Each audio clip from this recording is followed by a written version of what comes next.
So I want to share with you guys what it's like as a targeted individual when people lie about who you are. When they create false allegations, they persecute us, and they look at us in a different spotlight because of what they have heard and what others have said about us to them. They convince themselves that what they have to say must be true because many people are agreeing to what has been said. So I want to share with you guys, there were certain people who actually knew who I was, right? They knew that I wasn't a bad person. There was people that I knew for a long time in my life, and they would say like, oh, you're a good person, this and that. And just as soon as someone else put poison in their heart to be against me, that person ended up believing the lies, looking at me as a bad person. And I was confused why there was such a shift in that person's energy towards me, because usually that person would, reciprocate the same energy, the same love, the same, the same way that I treated that person good, that person would also be good to me.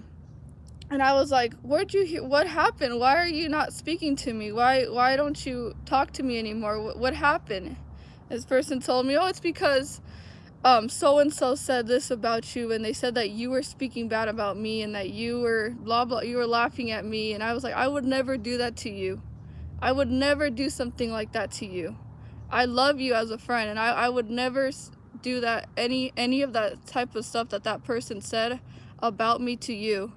And that person was very jealous. That's where it comes from, you guys. It comes from the spirit of jealousy, the spirit of envy, and the spirit of hatred, where these people see you being good to someone else, and they're jealous of what you have with someone else because they don't have that within their own life. They don't have that type of loving relationships, so they get jealous of other people that do have it. And what do? Is they want to steal that person away from you. They want to cause division, cause confusion between you and someone else, and then leave you without having that person.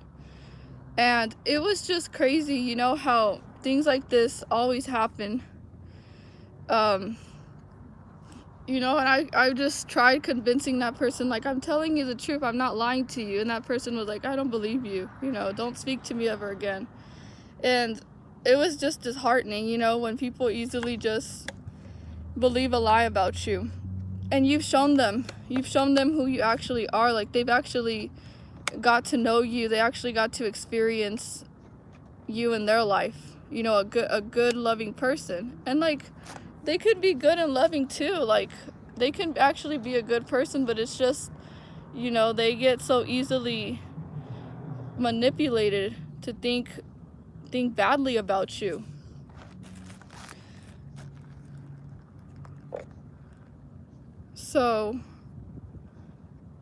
So yeah, that usually just happens a lot. And the falsification on your character has to do with narcissistic people. They get jealous that you have something that they don't have, like your personality, your essence, who you are as a person, how you carry yourself, your confidence, any other thing that someone can see, that they begin to resent you for it. They will lie about you so other people can see you in a negative way, because they don't want people to figure out that you're a good person. And it's just out of competition. That's why we go through this so much, because everybody wants to prove to be better than the rest. And as soon as you come along, you're the spotlight. People see your goodness. People see the light within you, and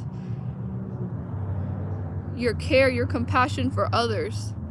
And they automatically get very jealous of the fact that they don't attract people like that, because they're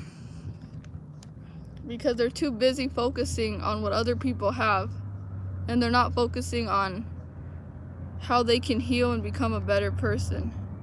So, you know, I finally have been thinking about this, and I was thinking to myself, wow, this world is really filled with a lot of narcissistic people.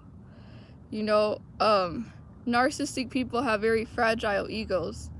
As soon as you just show up being confident, being like comfortable in your own skin, they automatically get threatened by you, and you wound some of their insecurities unintentionally, unprovoked, right? You just do you, and they dislike you for any reason. And you know, I've had certain people who told me, I don't like you, and I was like, why don't you like me? I don't know, I just don't like you. They're like, well, you need a reason not to like me.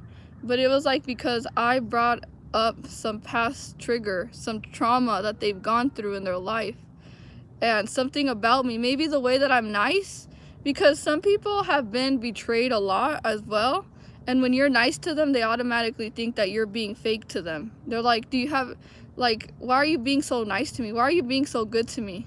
Because they fear love. So they get threatened and they attack you, because it's like, I'm not used to anyone loving me. I'm not used to anyone complimenting me and making me feel good about myself. So they feel very, narcissistic people see everyone as how they see themselves. So, you know, when you feel like, you know, people are not seeing me for who I really am, I'm being good to them, I'm being myself, I'm showing up as my real self, you know, loving people, showing up for everyone, why aren't they seeing me for who I really am? And that's because of the fact that they're jealous, they're envious. They can't see you for who you are because they're blinded by their own hatred, by their own jealousy. And it makes them focus on the things that are wrong with you, and they dismiss every other good thing about you because they're so focused on bringing you down, that you have so much greatness that they want to focus on the small minor mistakes about you, to ignore everything that's great about you. So that's just how it is, you know. People will make you feel bad about yourself when in reality you're a good person, but it's because they don't want to see themselves as a bad person, so they'd rather make you look like a bad person and themselves appear to be the good person, because of the jealousy, because they're like, I can't stand that you're better than me, I can't stand that you are more than me, and I don't get to feel the way that you feel, I don't get to live life the way that you live life. You know, as empaths, we do feel a lot. We do get to feel life on our emotions on a much deeper scale than a lot of other people, because that's just one of our spiritual abilities that we have, to be in tune with energies, to be in tune with other people's energies and their auras, and you know, our intuition is very heightened at a very high level. And it's just really tough when you see, you know, jealous people who try to become your friend because they want to destroy you. They want to get close to you to figure out, well, what is it about you that makes people look at you and like you? And, you know, people always tend to gravitate towards you and not me. So they want to be your friend just to be destroying you behind your back, you know, just to gather information about you to use later on to further their agenda. So narcissistic people, they have their own agenda, and I want to show you guys the signs of evil people as well in this video. I think it's very important that we believe it when we see it, and we learn to walk away before the damage is the damage is done, okay? Before the damage is done, right? So the Most High will always warn you, right? He'll always try to warn you before something happens, before something bad takes place. He tries to warn you, and he tries to take you out of that situation before anything bad happens to you, to protect you, right? So sometimes when a relationship is not working, God is trying to tell you, I need you to just learn how to let it go, and, you know, this person doesn't want to see you eye to eye. You know, you're not on the same frequency, you're not on the same page, so they're heading towards another direction as well. You know, here's another thing, we can't be around people who are going in a different direction than us. They're not going in the same direction than us. So we have people going over here, we have other people heading over there, and we're trying to go straight ahead. We need people who are going towards the same path that we're going. So sometimes people will just, you know, be like, I don't resonate with her. I've outgrown her. You know, I don't understand her. I don't understand the way she thinks. I don't understand what she's talking about. I don't really understand why she takes life so seriously. And that's just what happens. But the bad thing is when you start to actually improve yourself, you know, that's when the attacks come in, the spiritual warfare. And it all has to do as well because as narcissists, they need to be in the world as better than everyone else. So sometimes you'll see, you know, even in friend groups, I'm an observer. I observe a lot. I'm an introvert as well. You know, I only speak when I need to. I only speak when it's appropriate to. And you know, I'm not always a chit-chatter, you know, just a person that likes to talk a lot and, you know, talks a lot and a lot. Although I do talk a lot where, you know, I feel negative energy coming from someone that I know that they don't like me or something. I'm not going to put myself out there for them to like mock me or laugh at me or ridicule me or put me down or shame me.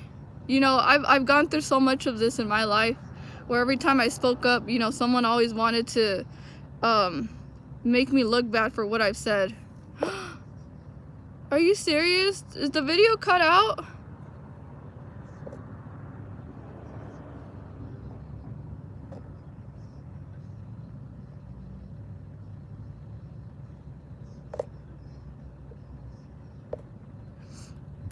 You guys have to test my fruits, you know. I'm sure I'm being the real me. I don't sugarcoat anything on my channel, and I also don't pretend to be something that I'm not. I'm very transparent, and that's the thing. Other people don't believe me because there's a shadow part of themselves that they haven't quite accepted. So when you can't accept people for like who they really are, like their real selves, then that means there's a part of you that you haven't fully healed or you haven't fully accepted about yourself. So that's just, you know, that's what it is. When people don't accept you, sometimes it's because they don't accept themselves. But when you're real, you know, they can't stand it. Especially when you can see them for who they really are. You know, it makes them mad and it makes them want to attack you. So sometimes when God brings us up, that's when the attacks get stronger and stronger. But yeah, you guys, where does this false accusation come from evil people? You know, it's out of jealousy, out of pure malice, out of envy, and out of hatred. I mean, that's the only thing I could really think of when someone, you know, wants to focus on you so much and, you know, is driven to tarnish, to ruin your life, to ruin your name, to ruin your reputation, to ruin your relationships, to ruin anything good that you have going for yourself, to ruin your progress, your growth, all that type of stuff. That's where it comes from.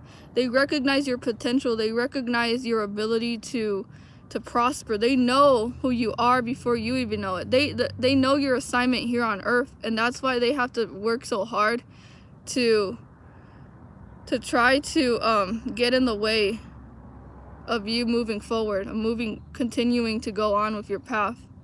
But God, the Most High, he puts our enemies to shame all the time.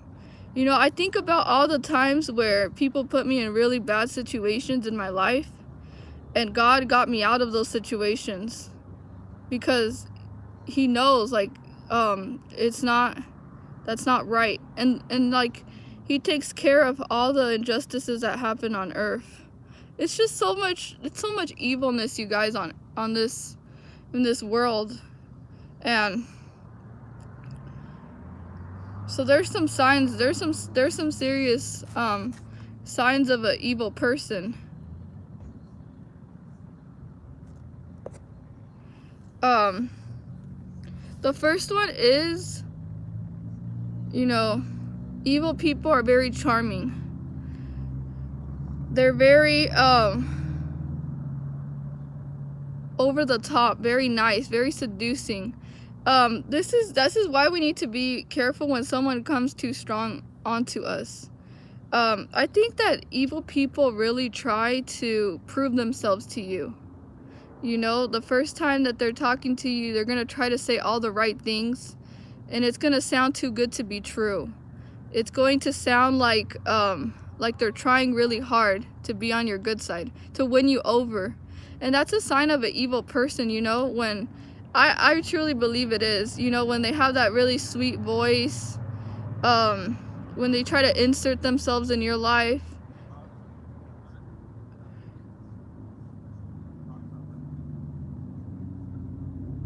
And they're very strong on convincing you of who they are.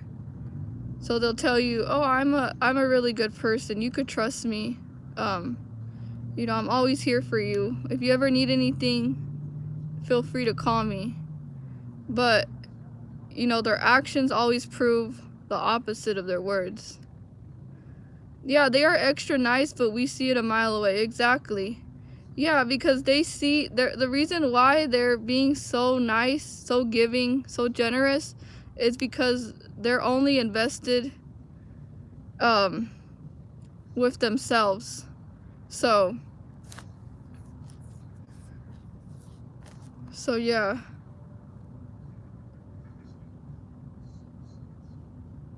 And it's the ability of charm that they have. They're very charming.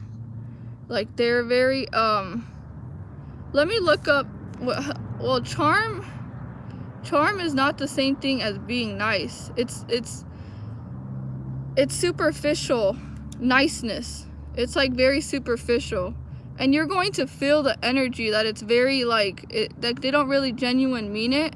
They don't genuinely mean what they're saying to you.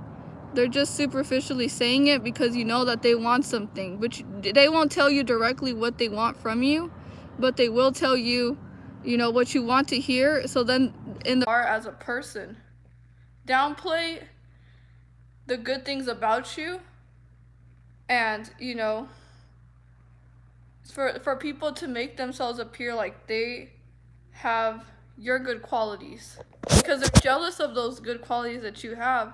So now they want to try to act like, you know, they can steal your identity, and then they're going to focus on projecting everything that they dislike about themselves, that they are uncomfortable being who they really are, and they'll project it onto you. And then they'll make you feel like you should take on their lack of self-love, you should take on their insecurities, their inner hatred, and their demons and their burden. So all because they see everything that's good with you, everything going good with you, that all they want to do is focus on your life, which is really crazy if you think about it. Like, instead of them focusing on, you know, who they can become, they'd rather focus on what's wrong with you instead of focusing on that there's stuff wrong with them, because a happy person doesn't go around trying to make someone else look bad. Only a miserable person has time to waste doing that type of wickedness. It's wicked when people want to try to lie about you and try to make you look like something that you're not, just because they are jealous of you. So and one thing that I was thinking about, I was like, they judge you for being real. They judge you for being exactly who you are. Like, you're not presenting yourself as something else. You're not trying to be liked. You're comfortable with who you are. And you know, they want to judge you for that. They want to judge you for you loving yourself. And you think to yourself, why does the love that I give to myself, why are people trying to diminish my value?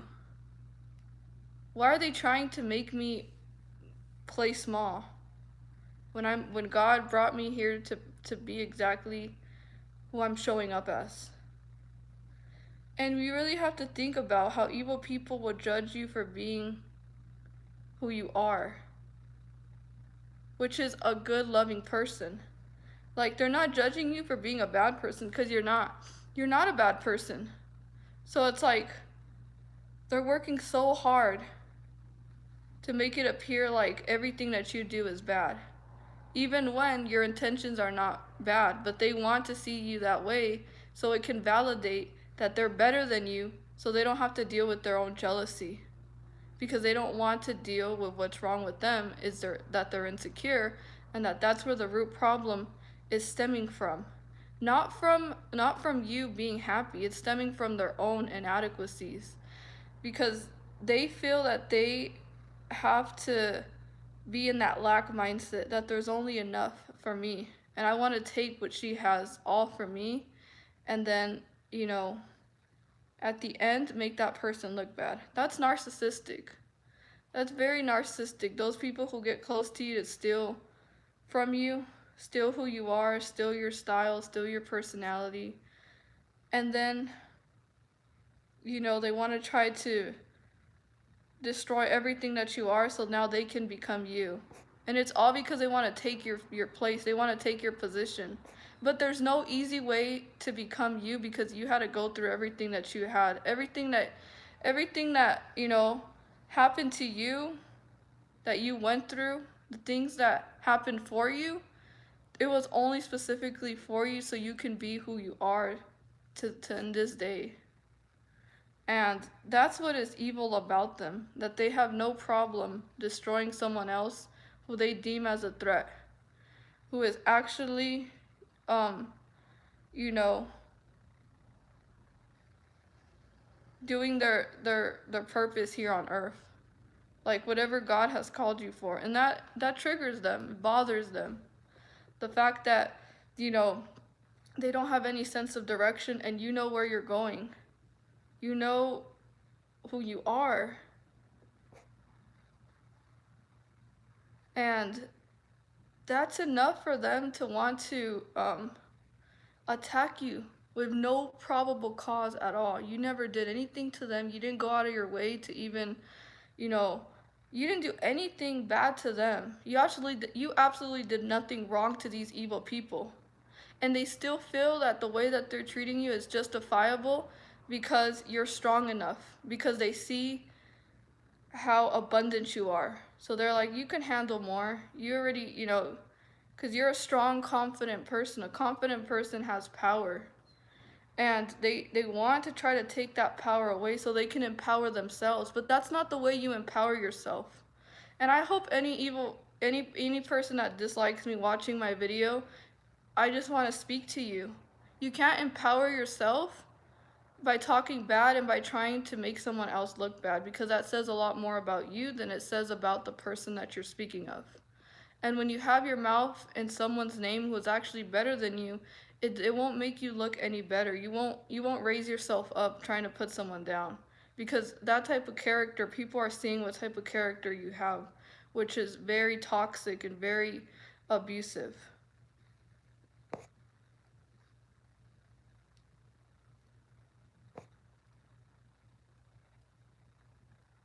So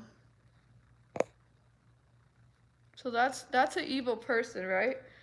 Another evil thing about evil people is that they have no sense of remorse. They have no sense of actually remorse for what they put you through, for the things that they did and said about you that were untrue, that were lies. They don't feel bad about what they do to people, the damage that they cause, the pain, the hurt, the betrayal that they've done to people. They seem to be careless and they just move on with their life as if nothing ever happened, as if they can just go along using people, manipulating, abusing people, misusing people, and then, no remorse for what they've done, no apology, no true sense of self reflection of the things that they do onto other people. And that's not the way to go about things. And they don't feel bad. Like I've seen people be very evil, and I'm like, don't you feel bad about like things that you say about that person? Like, doesn't that make you feel like, bad? Like I'm very honest. I would tell people very upfront, like, don't you feel bad about, saying such cruel things about someone else? And they would get so mad at me, like really mad. And I'm like, wow, like, this person thinks that their emotions are the truth, that the way that they treat someone is their truth, and they're right. And that is pretty evil when you really think about it. How can you justify the things that you do and see no wrong in any of it? That it's the right thing to do, and it's the only right thing to do. Like you lean so much on your own understanding and you don't see your own wicked ways.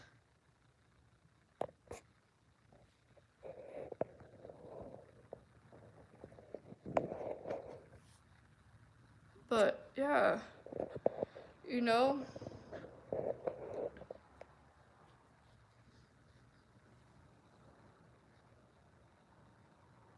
another bad thing about evil people is that they thrive off of drama and chaos.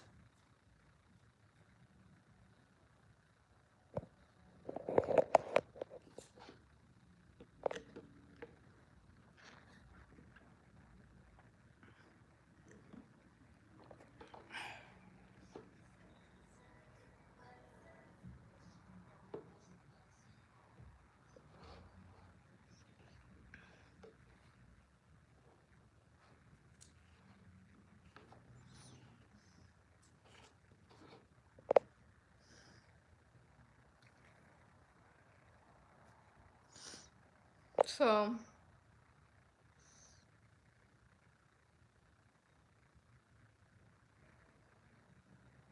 yeah. Mhm.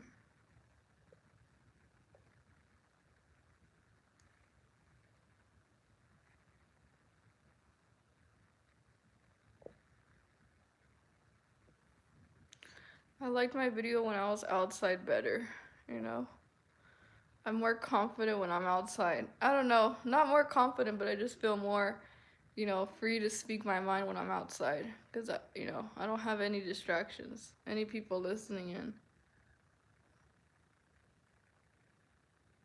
But when I'm inside my home, I just feel like I really can't be that. Here's the thing, my spirit feels oppressed when I'm indoors, but when I'm outdoors in nature, I feel like my spirit is just, I'm allowed to really be in my own space. That's what it is. Yeah, it's the sun. It's really, I speak more when I don't know, like most of the videos that I've made, the most powerful ones, not powerful ones, but the most like where I really could speak, from my heart, my soul. My heart is when I'm outside. Like that's when I really could really get a clear sense of mind, clear, but not when I'm indoor. I kind of feel like suffocated. I kind of feel like I lose my train of words when I'm yeah, nature is our home. I love nature. Yeah, being outdoors is beautiful. And it's beautiful outside, but it's just really hot. It's like burning. But mhm.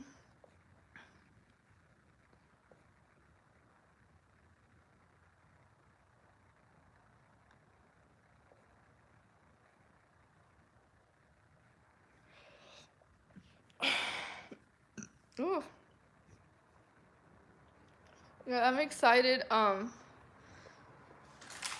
have a couple of videos that I'm gonna be making more. Oh, it's kind of dirty, but I bought a whiteboard to make videos, to like really, really make some really good content for you guys. It's all for you guys. The work that I'm doing is for all you, everyone, all you guys that yeah. I do this for you guys. I don't do this for me.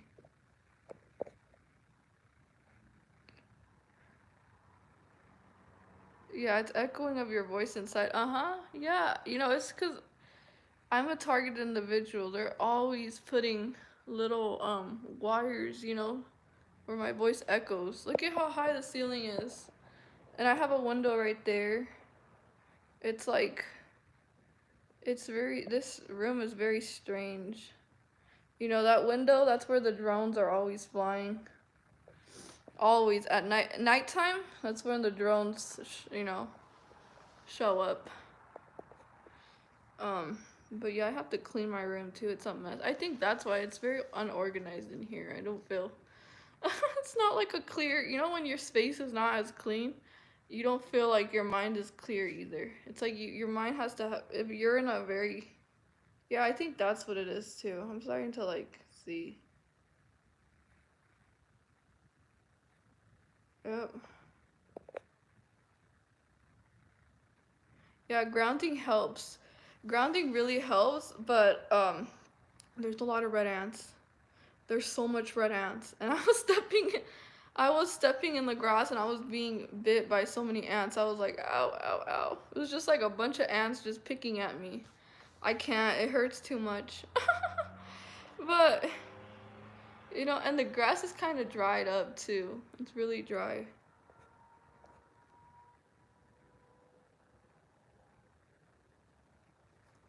But yeah. Yes, yes, yes. I have so much content that I want to put out there, you guys. I want to put so much content. I've literally, you know, I've done a lot of research, a lot of research, a lot of research. But I'm really like skeptical about putting out my content because what I have to say is like it's pretty dark, real like the things that go on in our world are so dark, and it's like it's kind of, I don't want to choke up when I'm saying it because I even like, even when I read it, what I'm reading from, I can't. It's like, you know, my voice gets all like yeah. But I'm gonna do it, you know. I'm going to really put out some real content out there in my other channel for sure. The other content is gonna be mostly on like exposing the corruption. This content is mostly like just sharing what I'm sharing. But I have some really bad news. Really bad news, you guys. I've been very vulnerable. I've been very open on this channel. And I think I've been extremely open to the point where, you know, people can use my information against me. And I'm starting to think about that. And I think that's what's gonna take place. Like, you know, someone's gonna I pray to God, but I've literally opened myself up too much, and I don't know if I did the good job, you know? I don't know if I did the right thing. That's what I'm saying. Um because there's a lot of people that watch my content that are in my you know, area, you know, they all watch it, and I expose the truth. And I think that, you know,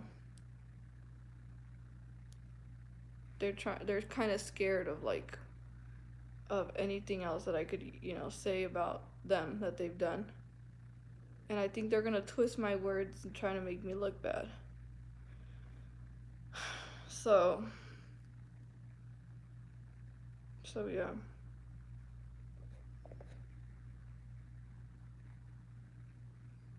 So yeah, I'm just thinking about all that, you know? Because I do live with highly narcissistic people, like very narcissistic people. Very narcissistic people. And I really, you know, as you know, I'm a target individual already, but I live with a narcissist and she's doing a smear campaign. So it's like double persecution, you know?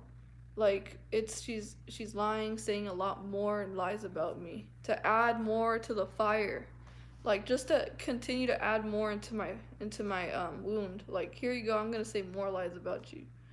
You know, and a lot of things, you know, like certain things that I've done in my life, you know, she's using whatever information she's heard to spread it and share it and make me look bad. So it's another smear campaign. Another double smear campaign because my phone is still low. It's still low. I'm charging it right now, look. It's still on low percentage. So, yeah, I have another channel. I put it in my comment section. So,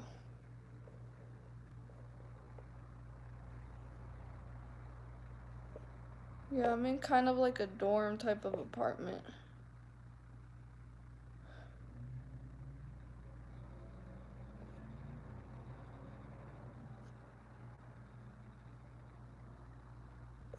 So yeah, I'm thinking to myself, like, you know, I've been very vulnerable about everything.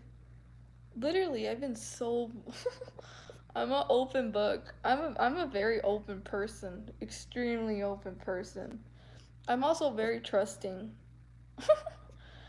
Those are some things, you know, that I'm aware of. Um, so, yep. Yep. That's pretty bad.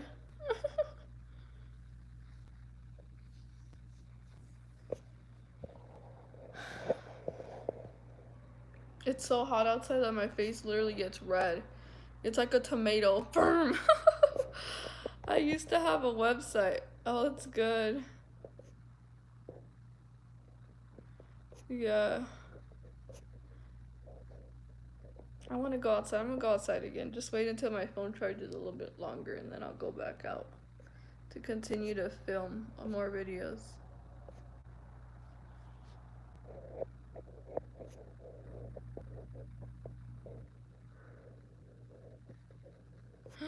That recruits people for, wow.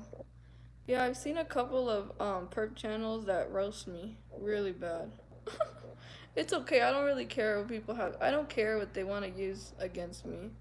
Like, you know, whatever they want to make themselves feel good temporary.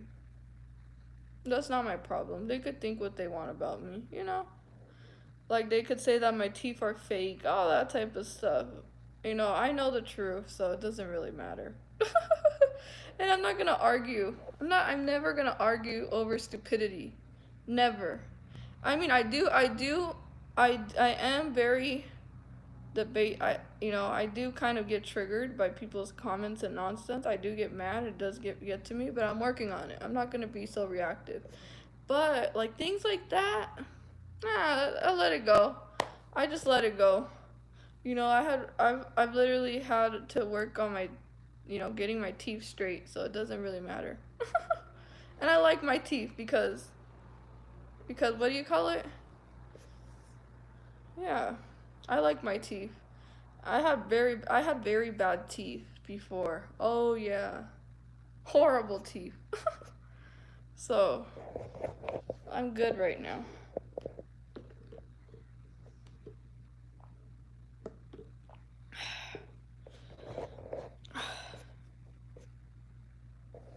Thank you. Hold on.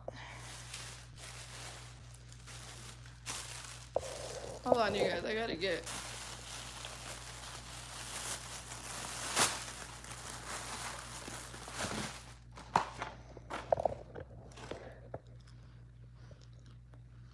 Another thing about that I'm thinking about is that evil people weaponize your weaknesses to use against you.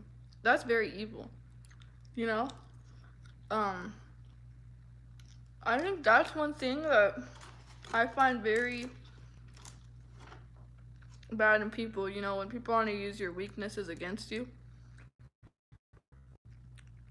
Um, and your strengths against you, like your kindness, they love to use that against you. You know? So, I've learned that not everyone deserves kindness. I know that seems kind of harsh, but certain people don't deserve kindness like that very kind, like very sweet, you know, because they're gonna use that against you. They're gonna exploit it. So I'm pretty selective with who I give my best traits away to, you know. And it's not that I'm mean to them. I just ignore them. You know, I just ignore them. That's all I do. You know, I'm indifferent. I'm just indifferent because I know that those type of people you can't really trust with your kindness. Mm-mm. They're gonna see you as weak, as beneath them. They're gonna want to overpower you.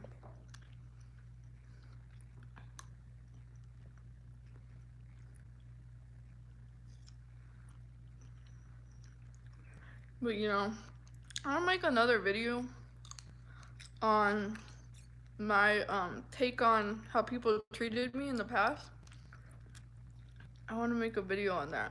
I don't care if like I'm focusing on the past. It's just I really want to talk about it because people used to take my kindness, you know, my big heart. They would use that to to to um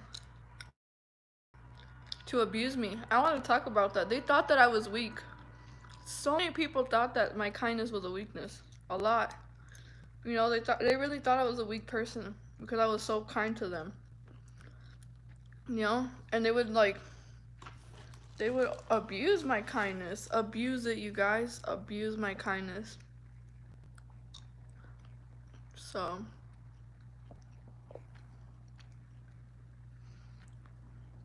well, yeah, you know, that's the thing. That's one of the tricks of of the the enemy. That they use your kindness against you. And they don't deserve that kindness after they literally show you that they don't value it, that they don't appreciate your kindness. I'm taking that back. I'm gonna give it to someone else because you clearly show me that you can't value good things. You don't value something good in your life. Uh-huh. But I find it so crazy how all these people who have done me wrong, they have believed in themselves that I'm the one who should apologize to them.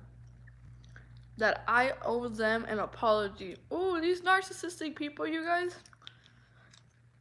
I'm not gonna say any names, but some people in my life would tell me like, I'm not gonna talk to you until you apologize to me. I would tell them about what? What specifically do I apologize? And they would just stay quiet. They were like, they wouldn't even be able to say anything. I was like, what did I do so bad to you for you to deserve an apology? No answer. You know, it's just, they don't want to think that they've done anything bad. They either want to just act like it never happened, or they want to try to make it feel like it was your fault that they treated you bad, and now you have to apologize to them. That's a whole nother level of mind manipulation. You know, gaslighting you, blaming you, and then denying. I think it's denial, gaslighting, and then blaming. That's their tricks. They abuse, deny, gaslight, blame. Darvel. Have you guys heard of Darvel? Deflect. I don't know the other ones, but that's a way that these evil people use that to get what they want. And it's only to boost their ego. It's not even about you. It's only to boost their ego. You know?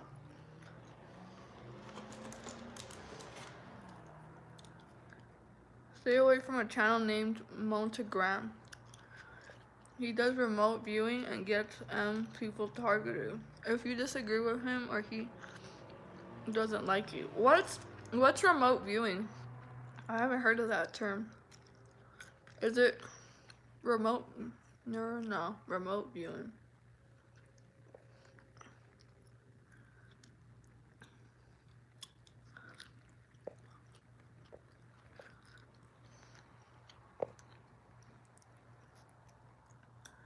Yeah, they're so sick in their mind. I think it's narcissistic. They're highly narcissistic. Maybe their parents spoiled them. I had a family member, and you know, she shared to me that she was highly spoiled as a child. Like very spoiled. Like she was the golden child. And she would get everything. Oh, you know what I think it stems from? I think it stems from being a golden child. Some of these people were the golden childs in their family. And they go around living that way as a golden child, that they can do no wrong because their parents have told them that they don't do nothing wrong. That's what, wow, you guys, that's, okay, that's psychology. I'm just focusing, that's kind of like psychology right there, you know? Thank you, I had to screenshot it because I don't, remote reviewing, it's like using your mind to find someone seeing visions. It's a concept where psychics can project their minds to spy on other people and other, that's crazy. Yeah, wow. I mean, this is kind of like a psychology video. Now that I think about it, this video is more like psychology based. But hey, it's important that we know these things. But it's never justifiable to be abusive. But you guys think about it. Maybe it's because they were so spoiled growing up, so entitled. You know, their parents did everything for them. Maybe they were born into a rich family where everything was just given to them. They didn't really have to work for nothing. They didn't really have to work for nothing until they think that everything just comes to them very easily. Wow. Wow. That makes sense. That makes so much sense. Yup. It does.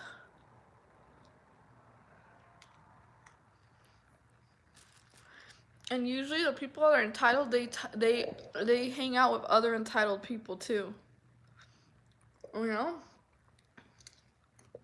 Because similar people attract similar people sometimes. Not all the time, but you know, most of the time. Wow. I didn't even know that. Well, I did know that. But I'm just shocked because I literally opened up, you know, another reason as to why. Why they feel like you should apologize to them. Because, look, think about it, their family structure. Think about, like, whoa. Think about how their family structure must have been. There was a scapegoat. And then they were the golden child. The scapegoat was always blamed for everything. So what these people try to do is they try to scapegoat you into taking responsibility for their own issues and their own problems. And they grow up and have kids and they repeat the same cycle all over again. Yep. And that's a curse. That's evilness. Like, believe it or not, spiritual, like in the spiritual concept, it's evil, a person that can't take accountability because they're blinded by their own ways. They're deceived. Some people are deceived themselves and then they go around deceiving other people, thinking that there's nothing wrong. And that's what the devil does. The devil deceives people. That's why sometimes good people end up believing bad things about someone else because they're being deceived.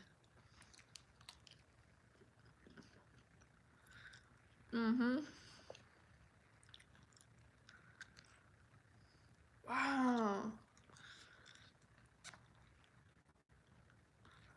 I'm just putting dots together right now. Hold on, I'm gonna get more deep right now when I start thinking a little bit more. So, okay, so that type of family structure exists. It's kind of like an occult, right? So then everybody else goes on with that type of mentality. You know, they're taught that they can get away with anything and everything. So they go around trying to get away with as much as they can.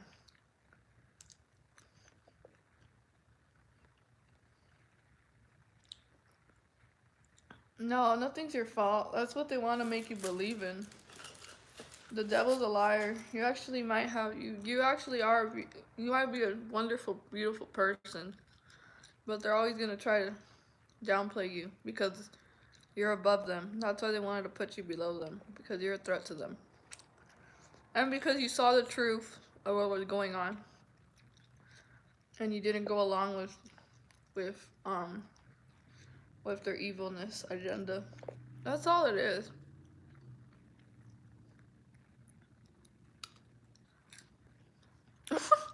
Every time I speak of Jesus Christ and grace, I get attacked on here. Praise God, I love it. Yep, that's true.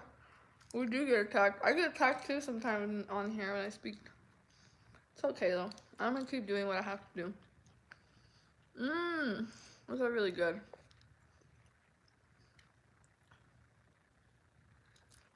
Oh yeah, love bombing. You know what I think the love bombing comes from? Narcissistic people. Remember, narcissistic people don't have any concept of time. No concept of time. There's no time when they're gonna be like, oh, I'm sorry, I'm remorseful for what I did to you. It's like, no, I want to destroy you. And I didn't achieve my end goal, so I'm back into your life to finish the job. You guys, that's why don't let people back into your life from the past, because they still have that, mindset like, oh, I didn't destroy her. Some of my family members who put me in the program, one time that they saw me, I was very fit at the time, like very fit. Not anymore, but it's okay though. I'm gonna get back. I keep saying that, but who knows? But I was very fit at the time. I was taking good care of myself, very confident. I started to find myself, like, more strength. I had a clear concept of who I was. From a long time, I had no idea who I was in Christ. I was always lost because people were always telling me who I was, and I believed it, I was like, am I really a bad person? Because that's all I heard all the time. I heard that from my family. I heard that from my friends. So I had that type of belief system, ingrained with me. Like, they programmed me to think that way of myself, which was far from the truth, It was just a way to devalue me so they can continue to use me for whatever it was that I had to offer them. So, it's like you're a bad person, but they still come around to take from you. You can't be that bad if you have something that benefits them. And they smile when they see you. How can you possibly be a bad person? And they're the bad ones. They're mostly abusers, But I'm not gonna go there. But I was trying to get at. Oh, I forgot what I was even saying right now. Yeah. Oh yeah, guilt tripping. Yeah, because you're not the one doing the manipulation. You're not the one lying. So it's just projection.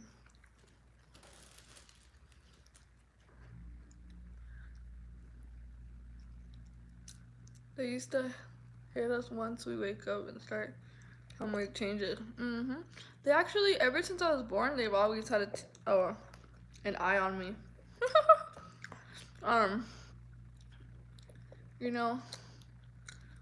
Teachers would even participate. It's crazy to think about that, but it's very true. And when teachers participate in your abuse, they're abusers. I don't care. They're abusers.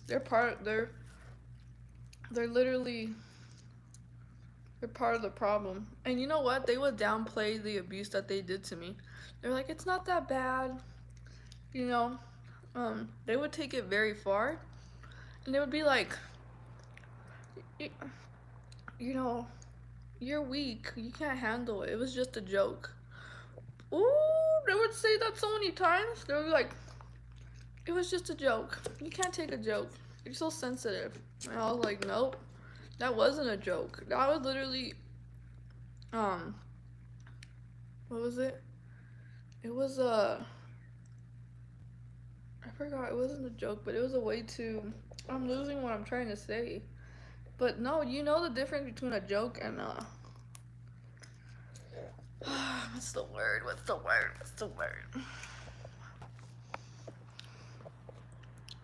A joke and an insult. Yeah, that. Yeah, they would insult me and then I would like really take it. Like, I was like, wow, that's messed up. It would hurt me. Then they would be like, it's just a joke. Ha ha ha. Just laugh. Oh, these people are wild. But yeah, the teachers were so evil. I remember one specifically. I would always tell them, stop mistreating me, stop abusing me. Always, like, there was moments where I couldn't take it anymore, and I would speak up, and I would tell them, like, um, that hurt, please don't do that.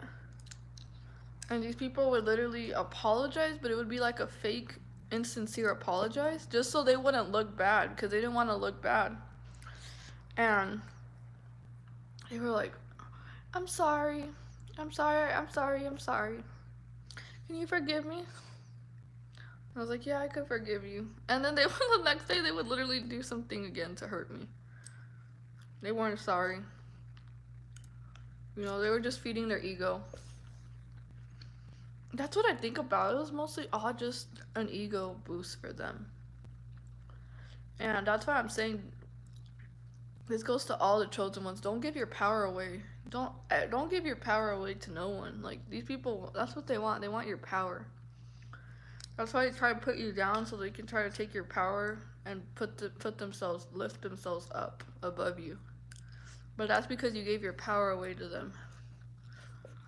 So let's not give them power.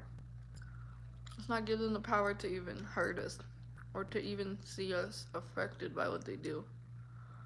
Can you see demons in some? Oh yeah. I could definitely see them.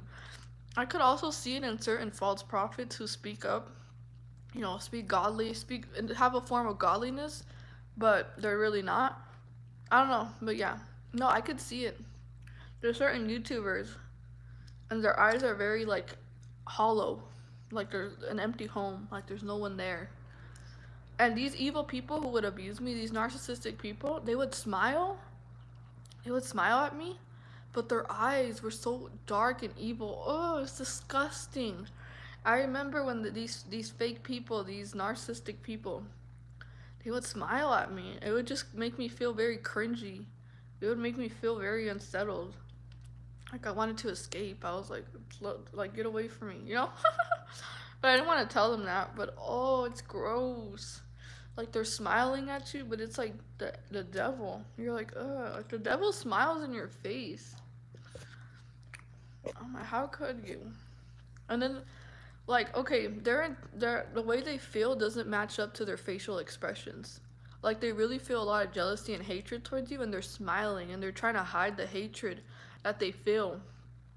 But when you really see their spirit, like you feel that energy, it doesn't lie. That's why you feel kind of confused. They make you feel confused. That's the thing. That's the whole. That's the way evil people operate, with the spirit of confusion. Cause you're like, they're smiling at me. You know, they said something nice. They made me feel good. They said, you know, they said things that I wanted to hear. You know, just to like make me feel good at the moment. But then like, you can see that there's something off about them, and it's that evilness. Yeah. It's crazy to think about that.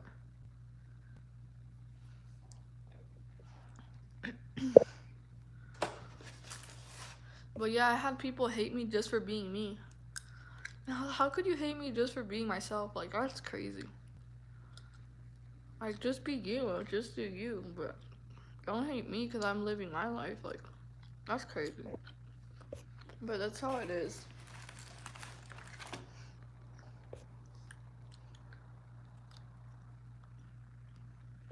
Try to entrap me. That's what I feel they're trying to do with me, Brian. I feel they're trying to do that with me. I really do. Because I speak up against the injustices. And I think that's a problem. But yeah. Oh, this one tastes gross. Whoa.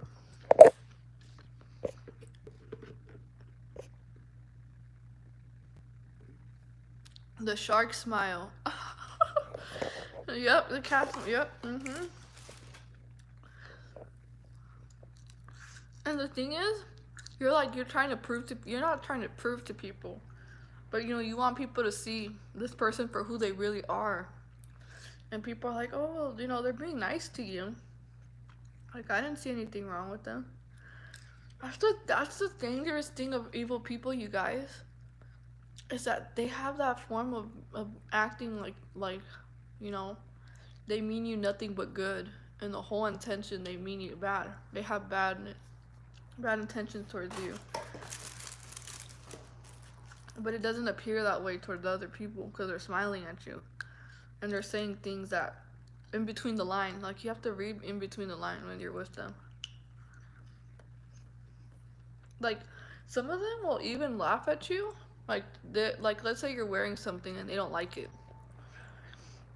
I'd be like, oh, I really like that outfit. Oh, I like that outfit. You're you know, and but they're saying it with the energy behind it. It's like you feel like they're sarcastically trying to put you down, but they're saying it. Other people would be like, well, they just complimented you. Like, I don't see nothing wrong with that, and you're like, no, like that's not what they really meant. Hmm.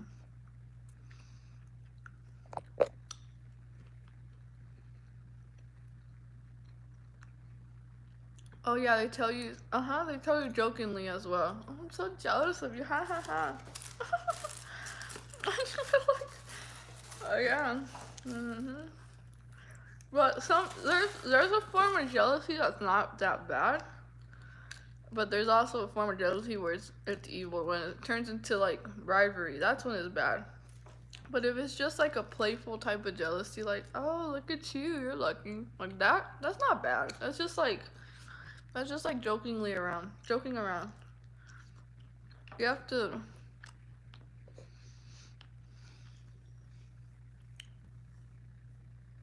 yeah, Brian, that's true.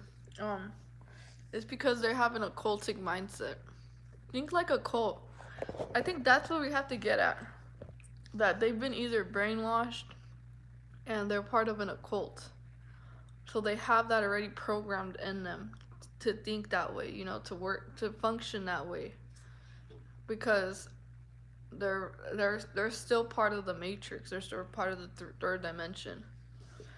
And just because they use that they're religious doesn't mean anything. If they got demons on them.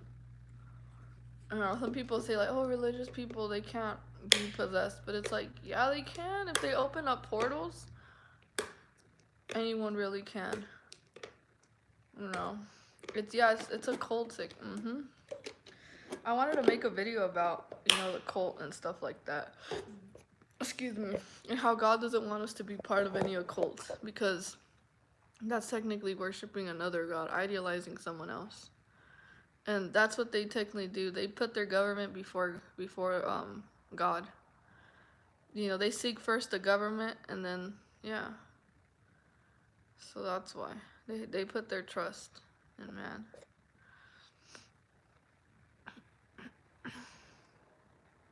And plus, they also get paid, so it's like they're like, oh, money. It's messed up, but yeah, most people do things for money, even if it means hurting someone else.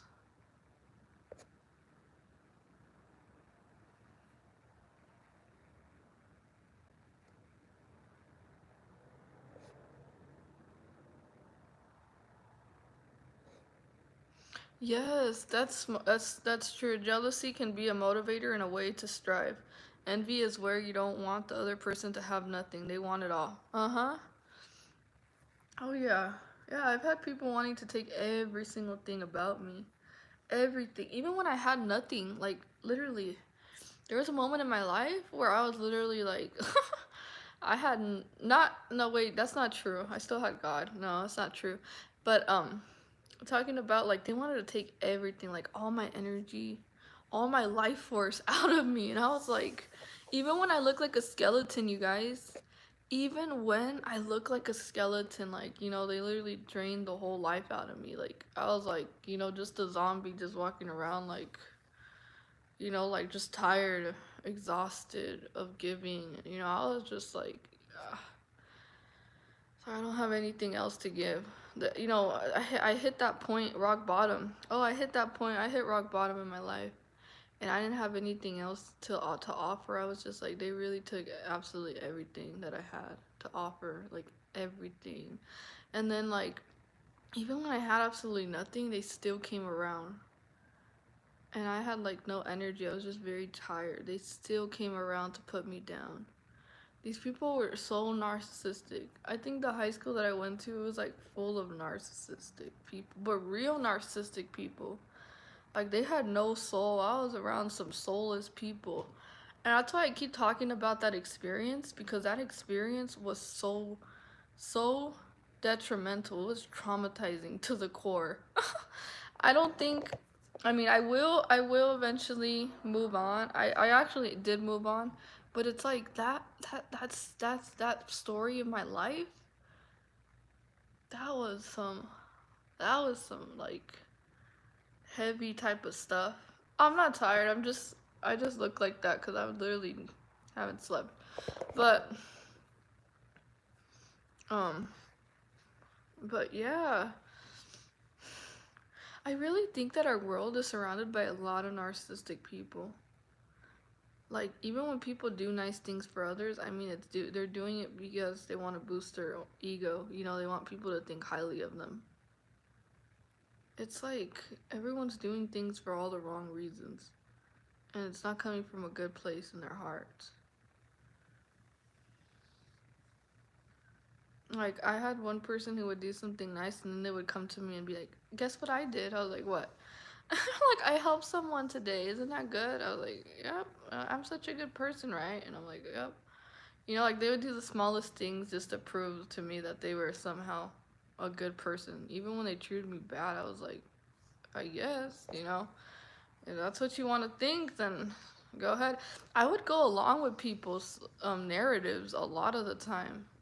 And let me tell you, some people had excuse my language, some people had some pretty messed up narratives. You know, they were so delusional where I was like, I would look at them and I was like, are you serious right now? Like, you really think you're a good person after all the things you did to me? Like, I would look at them like, I would just look at them like, like, what? You know, that was crazy. I remember I would stare at them and they would tell me this whole story about themselves, of how good they were, and I would just stare at them like, you're full of shit. I wouldn't say that directly to them, but I was just like, you're full of it. You're full of it. Like why? They put themselves on some high pedestals, some pretty high pedestals. But yeah, I was around some of the most superficial, shallow people. But let me tell you, they were beautiful. Some of the girls and some of the people there were very attractive people. Like, like very attractive. Like you could just tell like they had it they had it they had it set for them, like their life, like they had all this like really expensive clothing, and like their skin was just like flawless, and like their hair, and like they always had all the new trends, everything, the new phones, the best styles and all that. I was like, oh, that's so cool. Like, I like that person's style. But I was never envious. That's the crazy thing about me, is like I never felt that. I never had that spirit in me. Even when people had more than me, I never felt the need to hate on no one. I was actually poor. Like I grew up in the struggle. I started from the bottom, had to get myself to the top, and I hit rock bottom many times. And like these people never hit rock bottom in their life. Like everything was just smooth. Like I can't say for them because I don't know their life. I don't know what they've gone through, because sometimes they have gone through stuff, and like that just makes them who they are. No, I wasn't jealous, not at all. No, because I was confident in who I was, and these people didn't even have confidence in themselves. They weren't confident. Even though they were highly attractive, they were highly insecure. They were insecure of themselves. They didn't love themselves. They weren't happy. Most of the people around me were not happy, and I could see it in their face. Like everything was just it was just a facade. Like I would walk there and I would really feel people's dark energy. But no, there wasn't any happy spirits in there, you know. Most people were always negative, focusing on what they don't have, you know, trying to compare themselves, just being fake to people. Like, there wasn't really real relationships in that place. Everyone was just being fake and being two-faced, talking bad about each other behind each other's back. And no, like, they would hate me. They would hate me. They would come after me. And let me tell you, like, they didn't have any reason to treat me the way that they treated me, because I wouldn't even bother them. I wouldn't even do anything to them. And they still focused on me all the time. So, you know, it was like because I was different. You know, they were just like amused by me. Like I was some type of like experiment to them. You know, like a puzzle, and they were just trying to, you know, figure out who I am. Like they were scared of me. They were definitely scared of me. But no, these people were cowards. I'll tell you that for sure. The people in my high school, cowards. They're very weak people. They may have all the money and all the power and stuff like that, but deep down, they're so weak. They're so fragile. You can't tell them that they do something wrong, because then they're gonna rage at you. They're gonna get mad. They're gonna throw a little temper tantrum to you. They're children. They're children who like look good, but in the inside they're rotten. And I don't care if that sounds mean, but they're rotten. They were rotten to the core. You know, they were so rotten. And let me tell you, even though they looked good, I would see some of their social media platforms, and I would look at them smiling, and I could see the dead eyes. I could see like the emptiness, like there's nothing there. And I would zoom, and I was like, they're smiling like this, and their eyes, watch.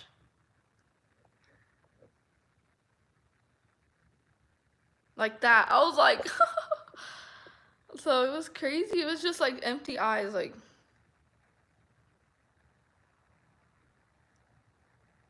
That's how they would look at me. I was like, ugh. But no, they're always trying to take the light from me. Always trying to take the light from me. And I was like, leave me alone. Like, what do you want from me? Like, get off me. No, they were so obsessed. And they were like, you're so humble. I was like, yeah, and you're so arrogant. I'm just kidding. I didn't tell them that, but no. I didn't tell them what I should have told them, which was the truth of who they really are, because if not, that would have been worse. But, no, they would tell me, like, you're so humble. You're too nice. Why are you too nice? I was like, how is that a bad thing? How is being too nice a bad thing? You know, you guys should learn from me. But no, they didn't learn. They just became worse and worse with me. Literally, you guys, these people were treacherous. Treacherous. You know, I think many of those people were part of like the Freemason secret societies.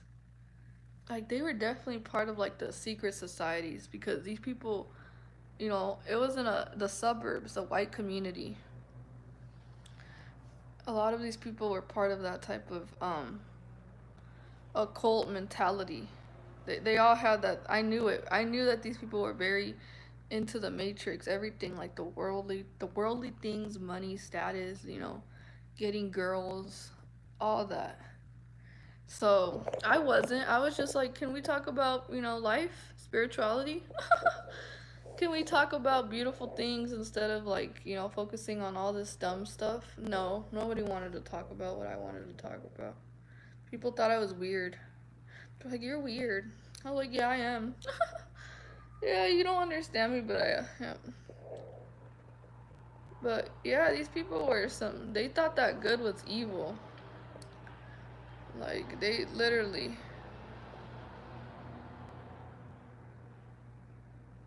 But yeah, there was a lot of people in secret societies in that school. I think that's why they treated me really bad too. I think that's why.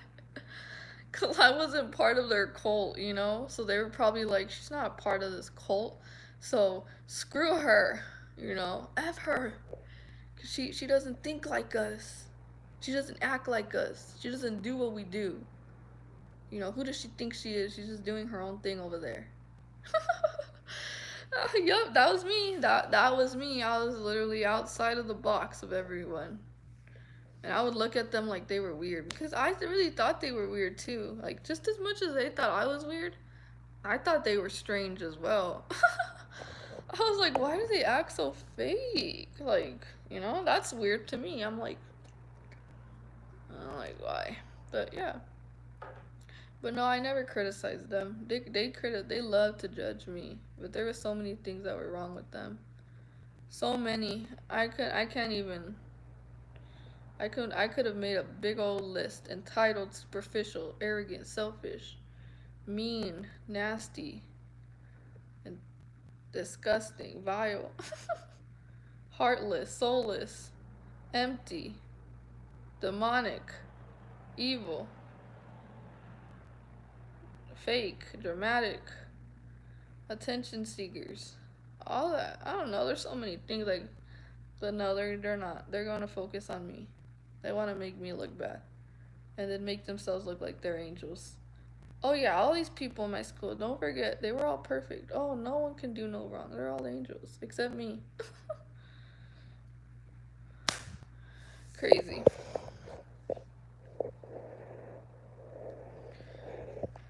But yeah, you know, oh, they were part of that occult type of mind. That's why they would hang out in groups, you know? I think that's where it comes from too. Like the most famous people, not famous, the most popular people in the school were the white people. Like, you know, they were the most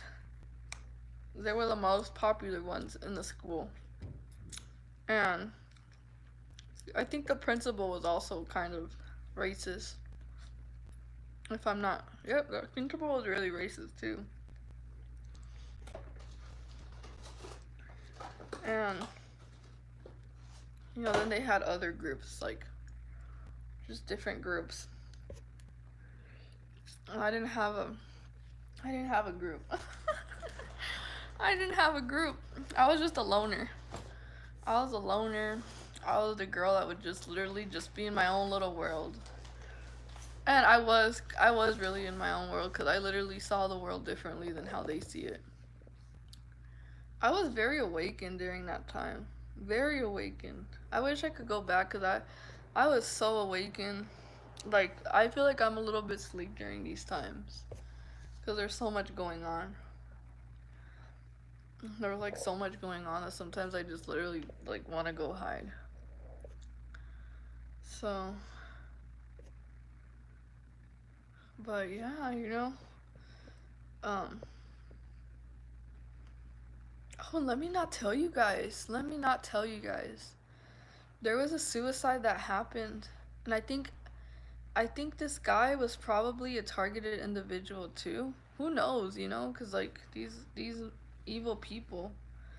Like I'm pretty sure that these people who were targeting me, they were already born into the program. Like they're not born into the program, but like they know gang stalking is because like cuz they had that type of like mentality, like a very how can I describe it? I want to describe to you guys what kind of like environment I was in. I want to kind of describe to you guys like their type of environment. They're cold. They're very cold. Very cold. Like they show no affection. They're very cold. Very serious. Like very serious. That's a great word to describe them. Very cold. I felt like, you know, they're very cold people. As in, like, they don't care for one another.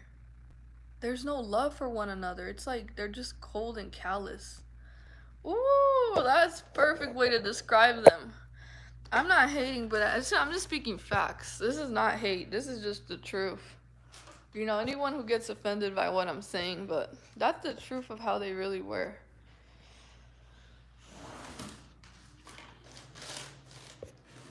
But yeah, cold, callous, very entitled, very privileged as well, highly privileged.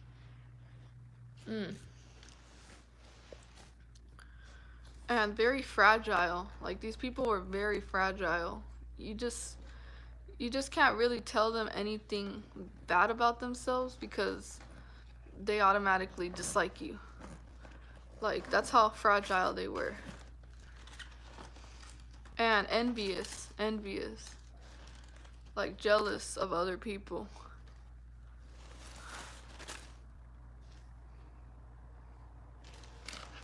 But yeah, you guys, I was like, I'm around very cold-hearted people. Like, these people have no soul. Like, that's how I felt.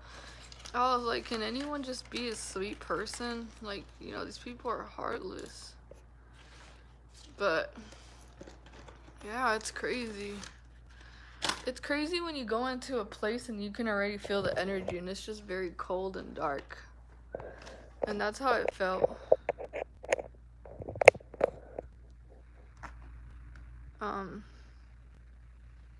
But yeah, I mean, like, they were trying to take from me and I was the most poor person in there.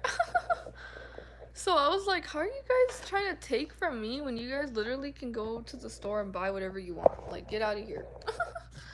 Like, straight up. I mean, like, go ask your mom for whatever you want. Leave me alone. Like, but no, it's like they knew I had something of value that they didn't have.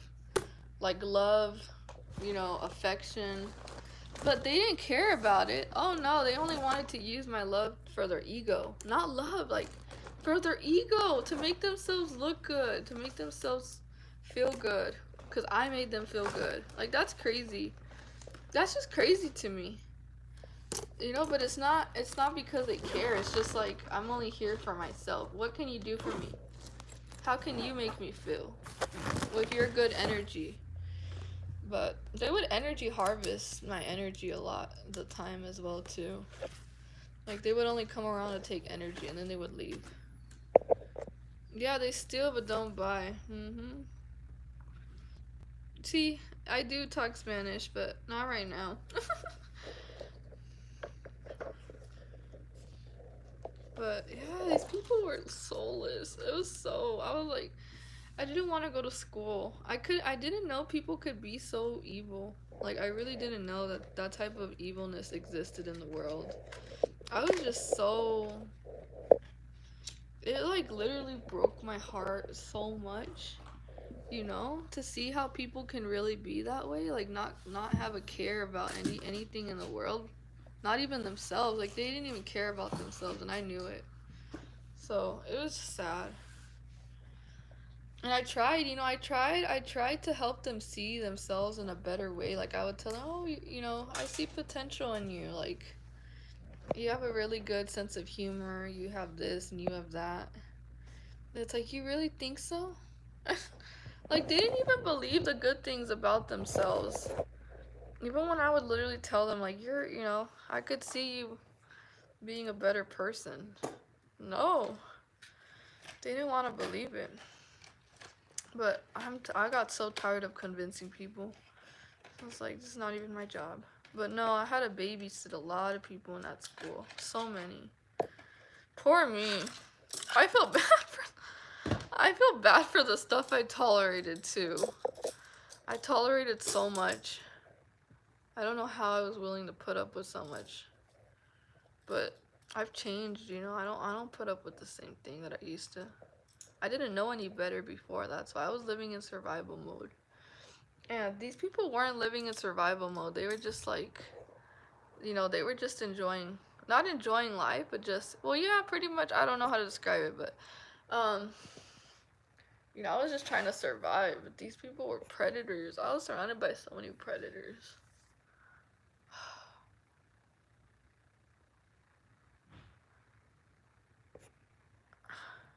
Like, what?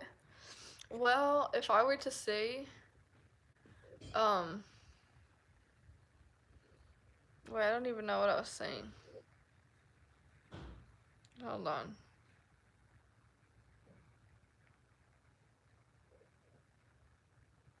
I don't know what the question is. I don't know what the question is. They are also a part of money laundering, racketing, stolen identity, but they are protecting our society, right? I know, yeah, that's true. Bunch of scammers. I had a rich girl that would steal my money. You know, she would ask me like, "Can I get $1 from you? Can I borrow? Can I borrow?" She just said borrow. This girl never returned anything that she took from me. Nothing. Like she didn't return nothing. I was like, when are you gonna pay me back? She's like, I don't know. Never. I don't know. So evil. So evil. You know. But now they look at me like, you know, because they're part of my gang stalking. I've seen a couple of people from high school, and they still look at me as like I'm beneath them. Like in their little freaking stupid ass minds, their little small minds that they have, their little tiny minds that these people have.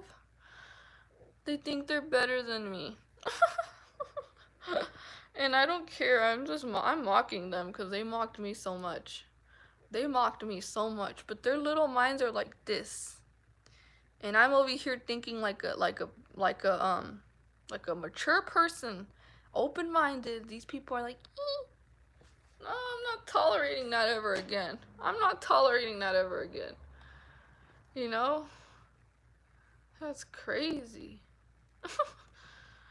But yeah, they had a very narrow mindset, like very closed-minded people, you know? There's only one right way to do things. You can't think outside. There's nothing else. It's just, this is what life is, and that's all there is to life.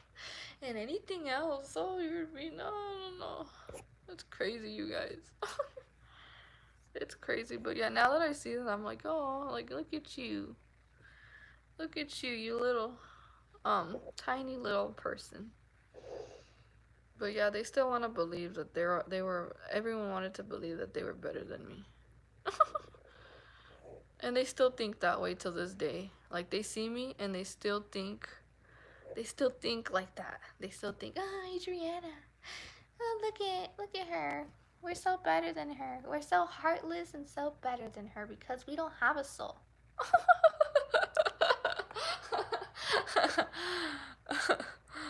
That's crazy. You know, but it was like I would tell them something and they're like, huh? I'm like, no. No. But yeah. I grew up, had to grow up very quickly. I was very mature for my age. I never felt like I was on people's level. And that's not to make myself appear like I'm better. No, I just wasn't on their level. I was just above their level. The way of thinking. Even the teachers. I was more mature than most of these freaking teachers teaching there. I had common sense. I had a logical way of thinking. You treat people right. You don't go around like, you know, throwing little temper tantrums, saying dumb things just to be funny that literally aren't funny. Like putting someone down. Wow, that's so funny. There was a teacher that was a bully. He was so problematic, you know, constantly trying to bully anyone. It was so bad. He had like the whole classroom. The people who had A's were on the left side of the classroom. The people who had B's in the class were in the middle. The people who had C's in the class were like in the third to second row. The people who had D's in the classroom for their actual grade were in the right, like in the right. And then to the other side were the people who had F's. Tell me who does that to literally make people feel bad about themselves. What kind of school does that? Like that is so messed up. Like how do you put people on the A to the left? B's, C's, D's, and F's. They're like, if you want to get a better grade, that they did that. This teacher did that on purpose for my targeting, because I literally had an F in his class. Guess where he put me? Where the F's are. Oh, that was crazy. Like, I mean, who does that? What kind of teacher does that type of stuff? What kind of school allows that to even exist? Like a Hitler type of classroom setting. Like that's Hitler type of mindset. Like that's a type of, Who does that type of stuff? You know? And he mocked me. He was like, you know, you have an F in this class. And I'm like, I know I do. You know? That's crazy.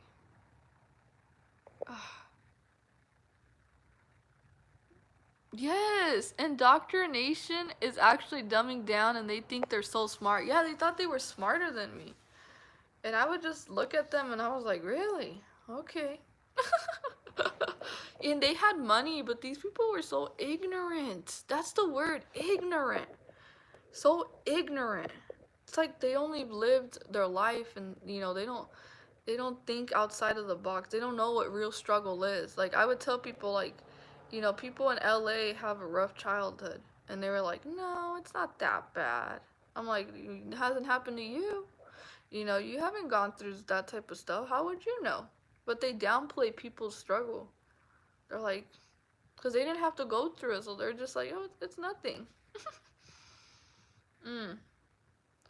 So, yeah. Oh, no empathy. Ooh, no empathy. That's the word I was looking for. They're cold, cold-hearted, callous, no empathy. That's a horrible combination. You put those three together, boom, a narcissistic person. Disgusting. I didn't like these people. I really didn't. And there was times where I didn't want to go to school. I actually wanted to drop out. You know that? And I don't care if people hear me. I don't care if you hear me, if you're from my high school and you're listening to me. I did not want to be around you guys. I didn't want to be around any of these people.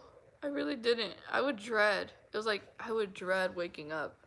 I would like literally just, you know, how to wake up for the day and I was like, ugh. I was like, I don't want to go to school. I was like, just let me just lay here in bed and just like, I don't want to see these people. Literally, they're so nasty and they're so evil. I don't want to be around them. Please, God. And it was so hard, you know, 4 years putting up with these cold, you know, evil people, cold, no empathy. 4 years of my life. It was so bad. I was like, can I please move schools? Can I please get out? Like, I couldn't take it. Ugh. Like, these people literally destroyed me. They actually did. They actually did, but it didn't work. You know, I got myself back up. But I actually hit rock bottom. That's what I mean by hitting rock bottom, Brian. Um, that's what I mean by rock bottom. Like, these people literally were, like, psychologically abusing me to the point where literally my brain, I had a breakdown. I had so many breakdowns in that place. Very bad breakdowns. I was highly depressed. Not highly depressed. What's the word? I had a lot of I was depressed. I had anxiety. I had PTSD.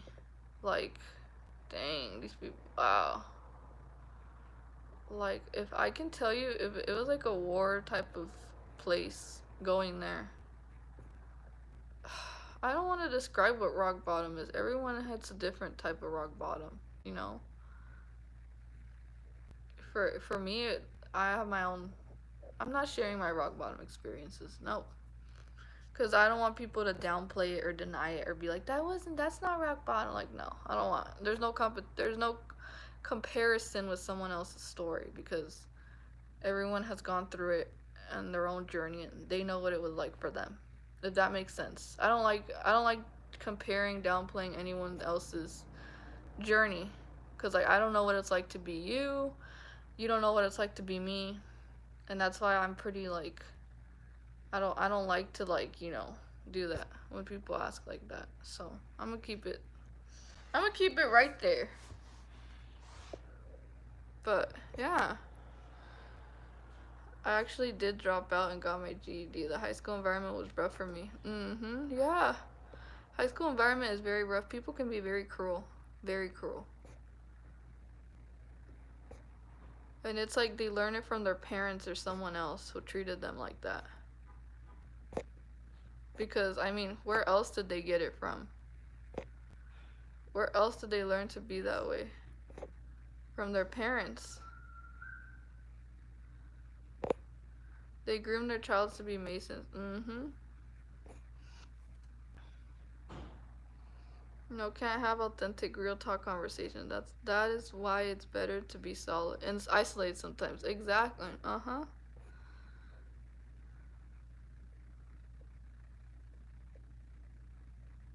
And you know why? Because they don't know how to be vulnerable. So that's why you can't really be. That's why they don't accept you, because they don't know how to be vulnerable, and you're being vulnerable. And I think our vulnerability scares them. You can't be bought. Uh huh.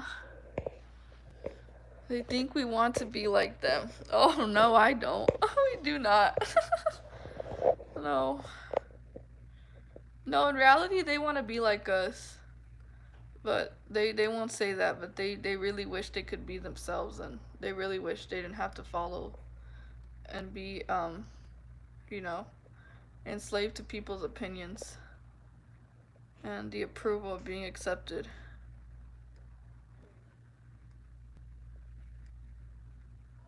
Nah, girl, you were just built different. Oh.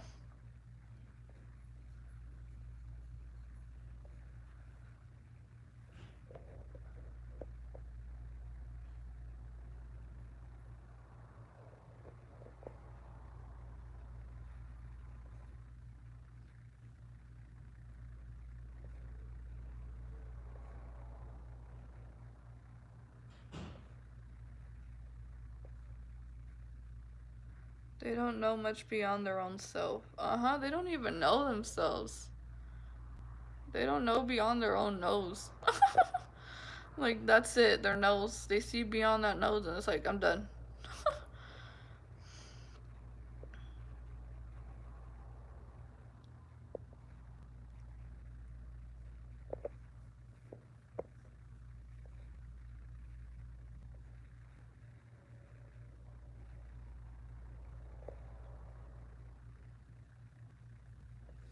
Yeah, they were probably spoiled. Yeah, highly spoiled.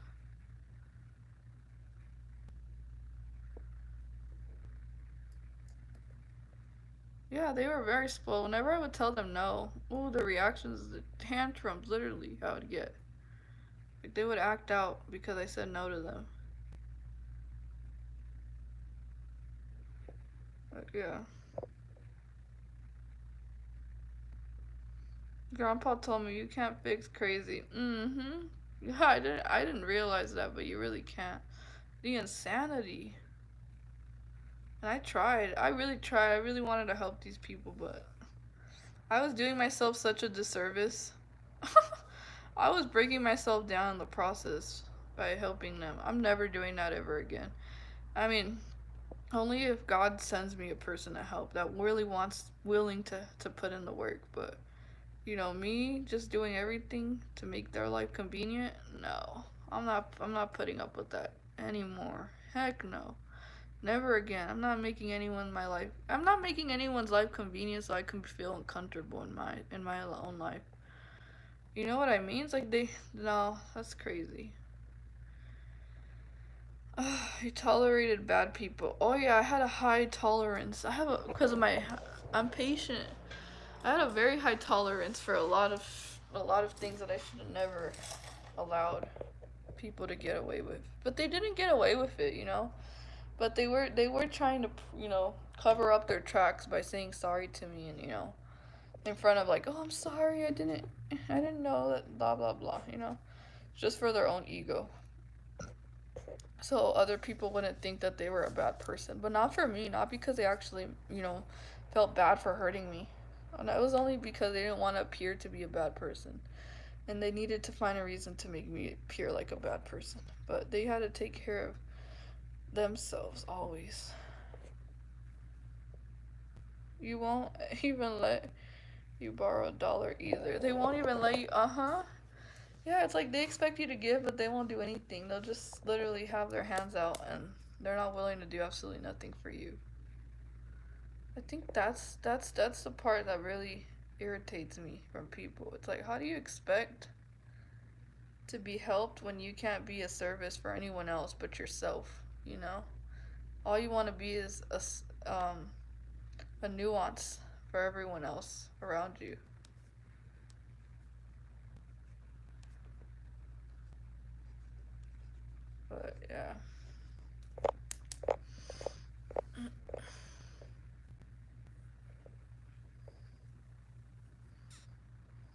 The TV is their brain. Reality show. Just ghost them. Oh, I did ghost them. Uh-huh. But some of them have popped back up. Like a hedgehog, one of those things that you hit. They pop back up. But I'm never gonna let them back in my life. I really am not, because I know what they're capable of doing. And they didn't sow anything good in my life at all. At all. At all. So it's like, um, you bring no value, then I'm not giving you value. You know? That's how it is.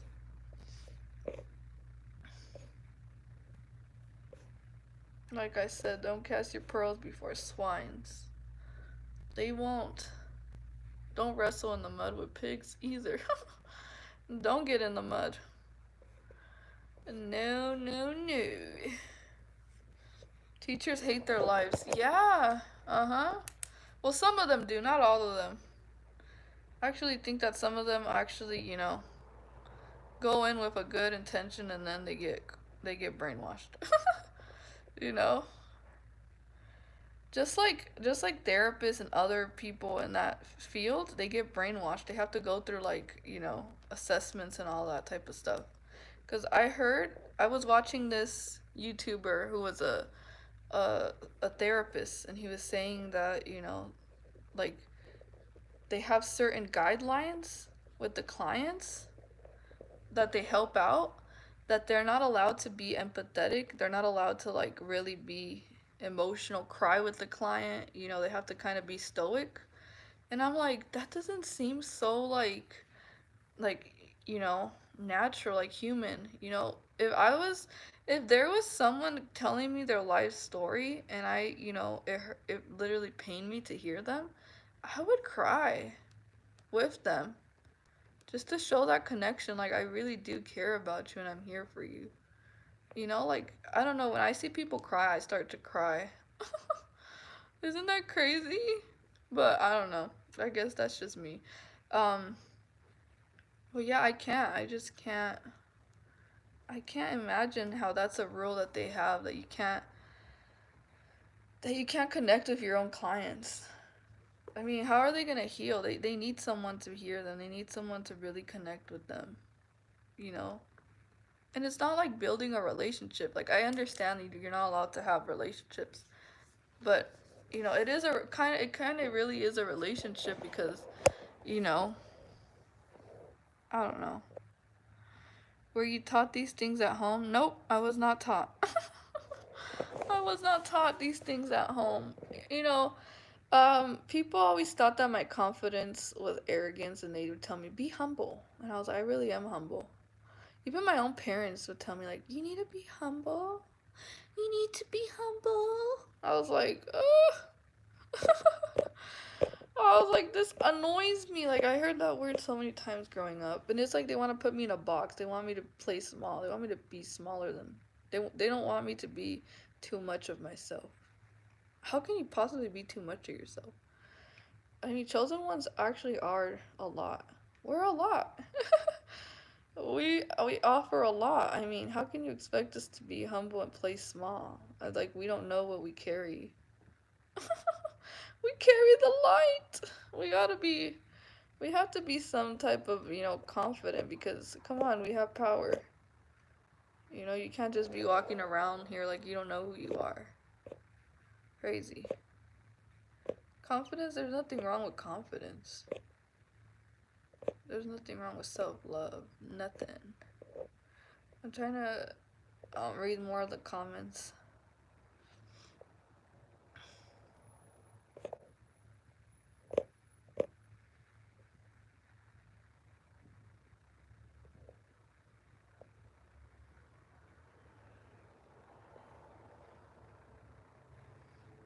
Yes, this is their home, not ours. We are just exiles. That should be your thumbnail pic. Are they watching? They always watching. Oh yeah. They were jealous that I grew a beard and they didn't. What?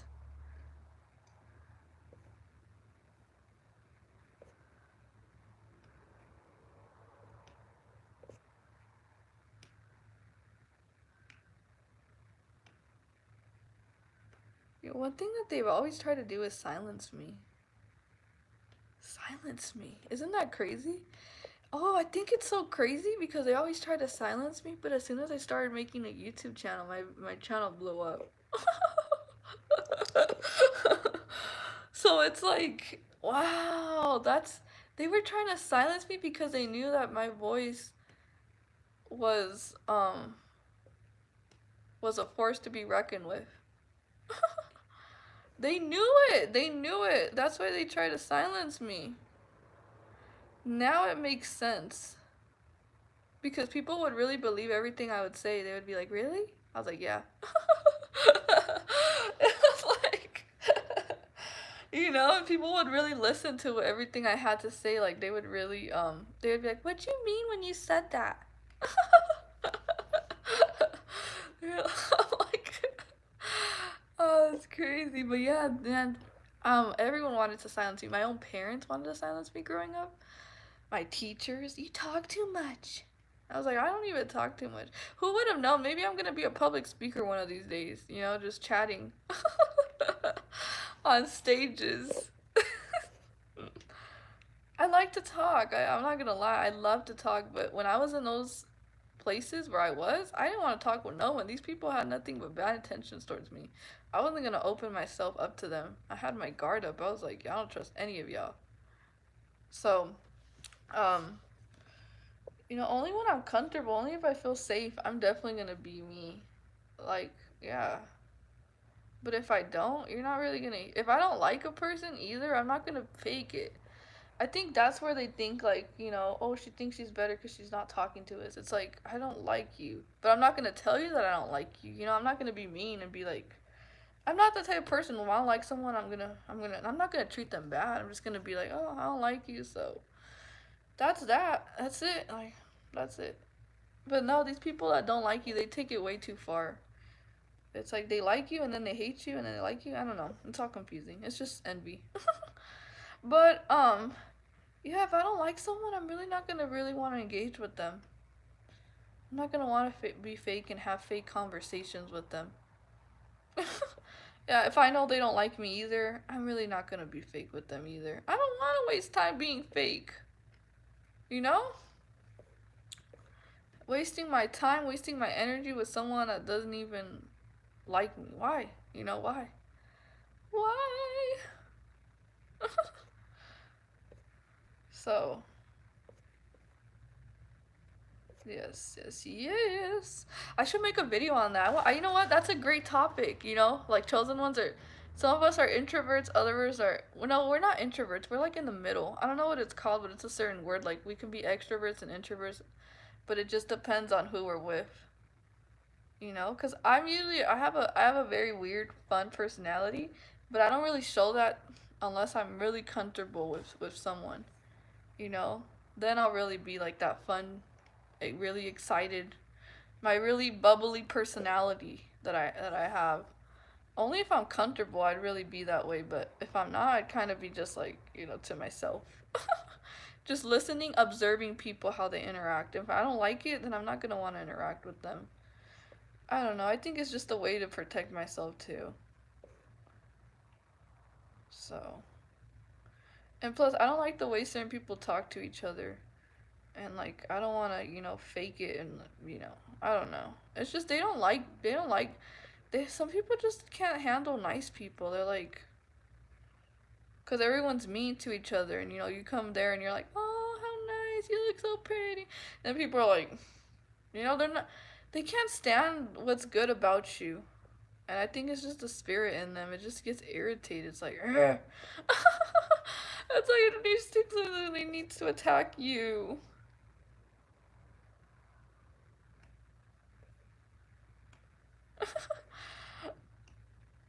Boxed in brain.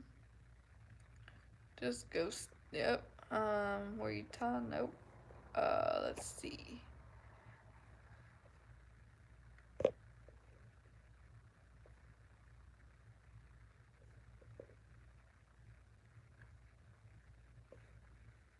Yeah, and I didn't have support at home either. Brutal. Now where to run? Made you the woman you are today, so obvious. It was tough, yeah. It's like these people didn't even know what I was going through, and it's like they didn't really care. Like their problems were the most important thing in their world. I was like, that's my like, yeah. And they didn't. They really no. These people didn't care about me at all.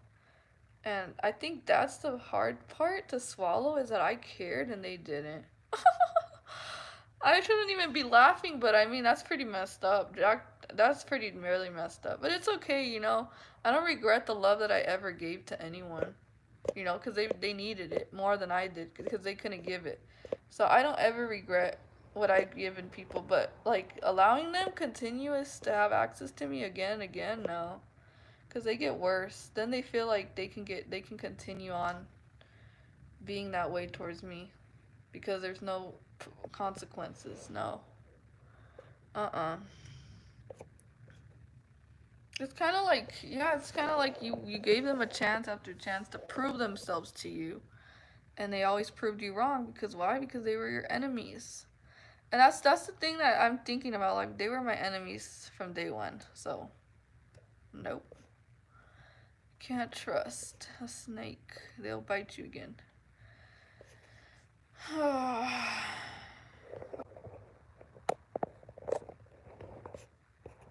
Phone froze. Okay.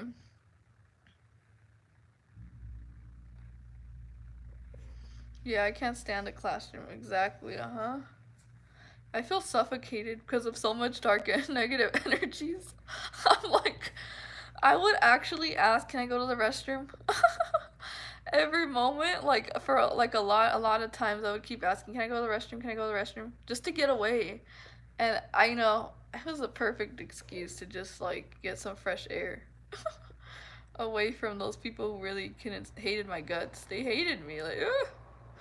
They hated me. Like I would walk into the classroom and their eyes were like, they was like, but as soon as one day I didn't show up and oh, all those same people that hated me were going crazy asking, "Where'd you go? What happened?" I was like, dang, like, you know, what happened? Why'd you miss that day of school? Tell me. You know, because I didn't really miss any days of school. I was always showing up. Because I had to. I was so dumb. You know, I could have just missed school, but then I wouldn't have graduated. That's not smart either. I did what I did. It's okay. But, yep. Death to gang stalkers. What they doing justifies the death penalty. Yeah, these people are malicious, vicious. Yeah, those two words, malicious and vicious, malicious and vicious.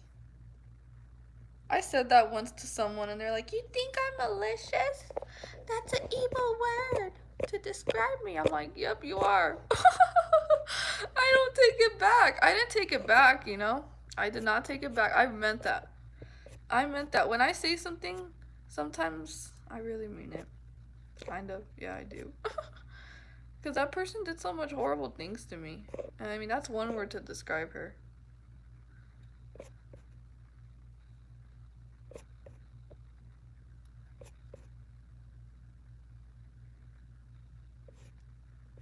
It's like they're trying to program us in school, you know? And I would always.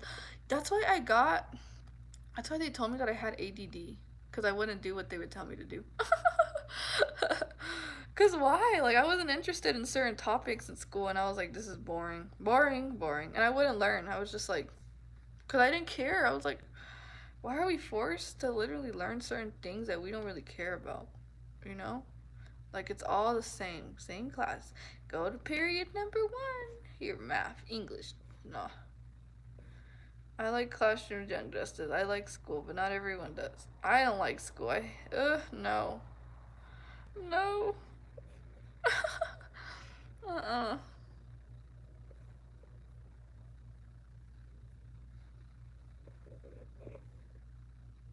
Like once I like awakened, I was like, man, these people are just like filling their minds up with a bunch of nonsense, a bunch of lies. Certain these things aren't even true.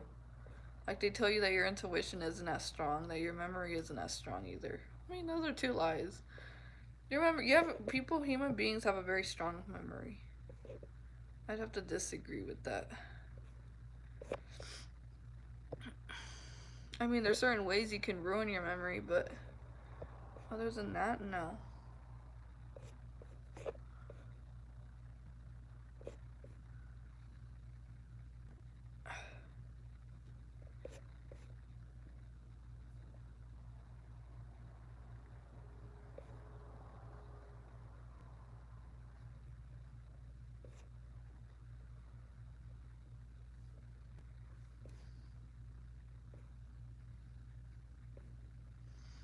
I remember one time in my English class, we were all meant to write an article about, do you think people who commit crime should deserve to be sentenced for like those long sentences?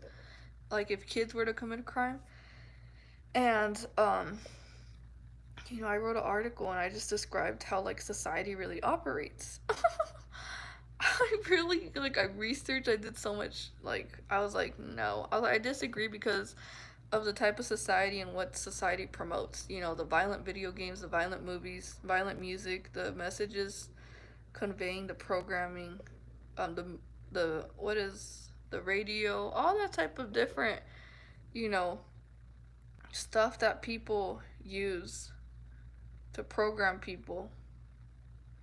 They idealize, they glorify crime. So I wrote a whole page about that. I wrote an essay about how I disagree with the prison systems and all that. And no one else had the same opinion that I had in the class. Everyone else thought like, yes, sentence them. And I was like, no, because the prefrontal cortex hasn't even developed and the child's brain isn't even fully developed. So they don't really have that type of intent. So that's crazy. These people really, really opposed what I said, and I was like, you guys are so cruel. It's a child. I don't know. But yeah, I still think that way. And I think that way even more today with how the world's heading.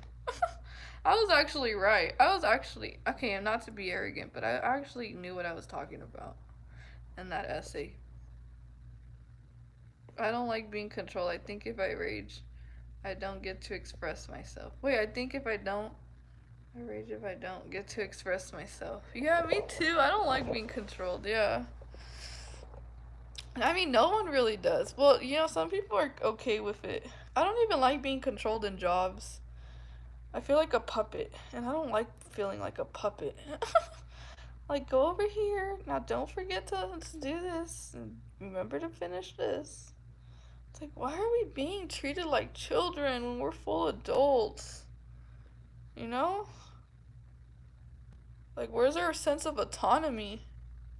Especially we spent our whole entire day at work. Most of the time we spent that at work. So it's like they give you that type of mentality, like obey, obey, obey. I struggled with God over the bullseyes. God was like, here you go now. Let's see them try to control you. And the channel blew up. Yeah.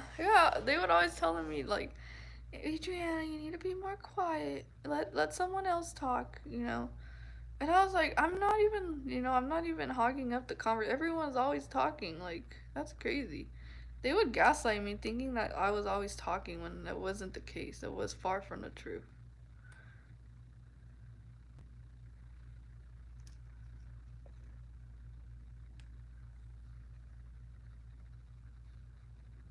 Yeah, you tell people you have a different belief than they do. Ooh, they can't handle that. So yeah, so many people went against what I had to think. Everyone literally thought the opposite of what I was thinking. And I was like, oh no, this is bad.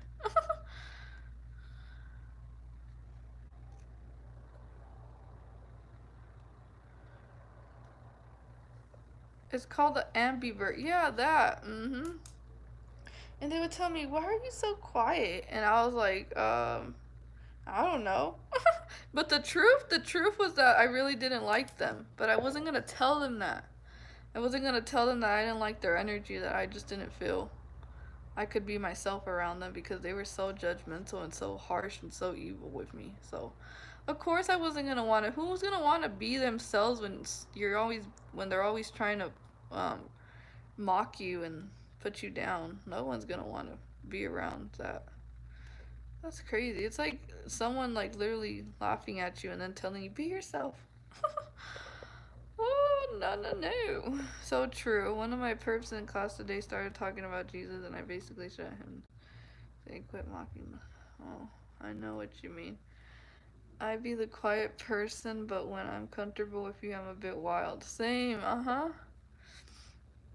Yeah, same. I mean, I have to get to know that person first. I have to get to know what they're about. And when I see what they're about, and and it's okay to be that way. Not everyone's for us, and we're not for everyone either. We also have our taste in people, our quality. We want quality over quantity. So, yeah.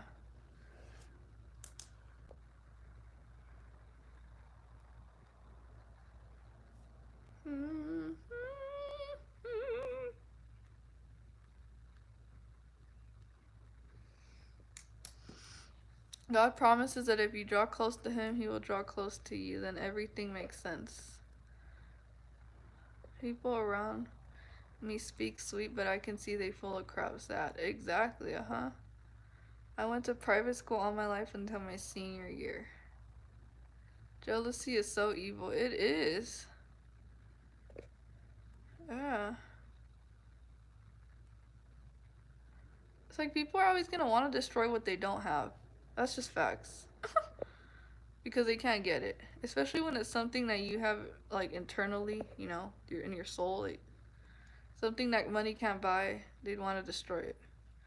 Because they have that little dumb mentality, that's small minded. If I can't have it, then no one else can have it. Who thinks that way? Like, grow up. Like, really, grow up. You know? Or when someone else is happy. If I can't be happy, then no one else deserves to be happy. That's how school was too. I would, that's how school was. I would be smiling and laughing and like, ha ha ha, just like, just in a really good mood. And then people are like, why are you so happy? You're like, there's nothing to be that happy about. Sometimes I would smile just to like pretend like I was okay, but I was trying to be strong. Sometimes I would just mask a smile just to hide the pain that I was in. Because these people were literally trying to like hurt me. So I wasn't going to be like all sad and, give them even more leverage to hurt me. So I kind of had to put up a front that I was okay. It was crazy. You insult my feelings. I'm offended. Slap, wake up.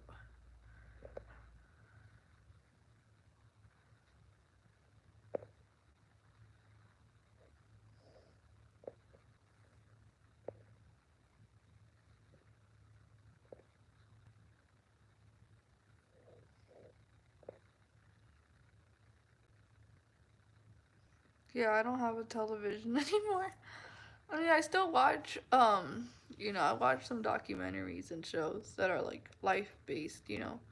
Like there was a documentary on Netflix that was talking about like sororities and stuff like that, and I was interested in watching that to learn like educational stuff. I do watch, but I've never liked scary movies. Never, you know. I always thought like those were demonic portals. I don't know, something just always pulled me away from scary movies and violent movies. Like blood, I don't like any of that stuff, but um I do like comedy and love movies. And real real life based sci-fi, or I don't know, something like that.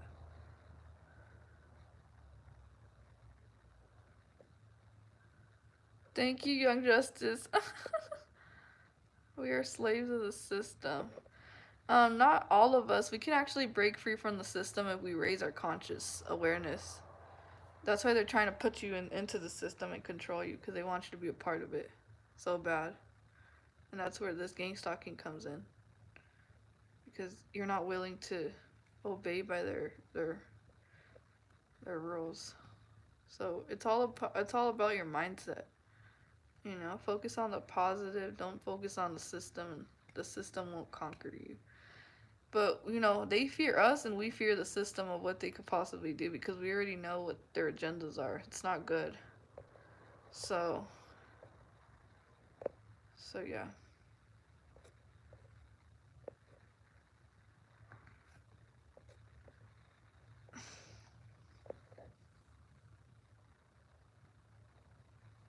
Do you feel you offer quality? I know for a fact I offer quality.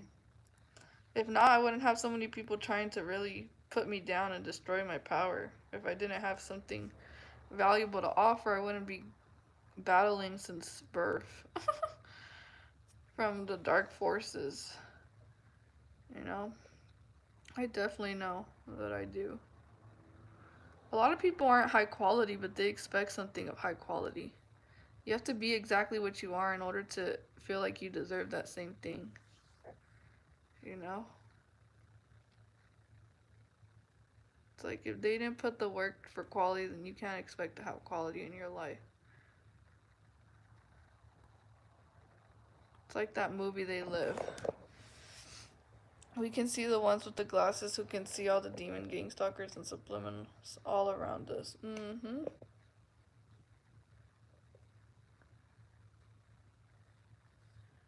These crazy things. The crazy thing I did like horror movies, comedy. I like horror but faint. When I get how ironic. Yeah.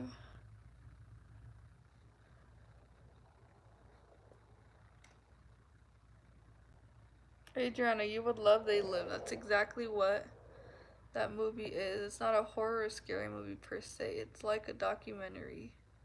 It's one of my faves of all time. It's horrible.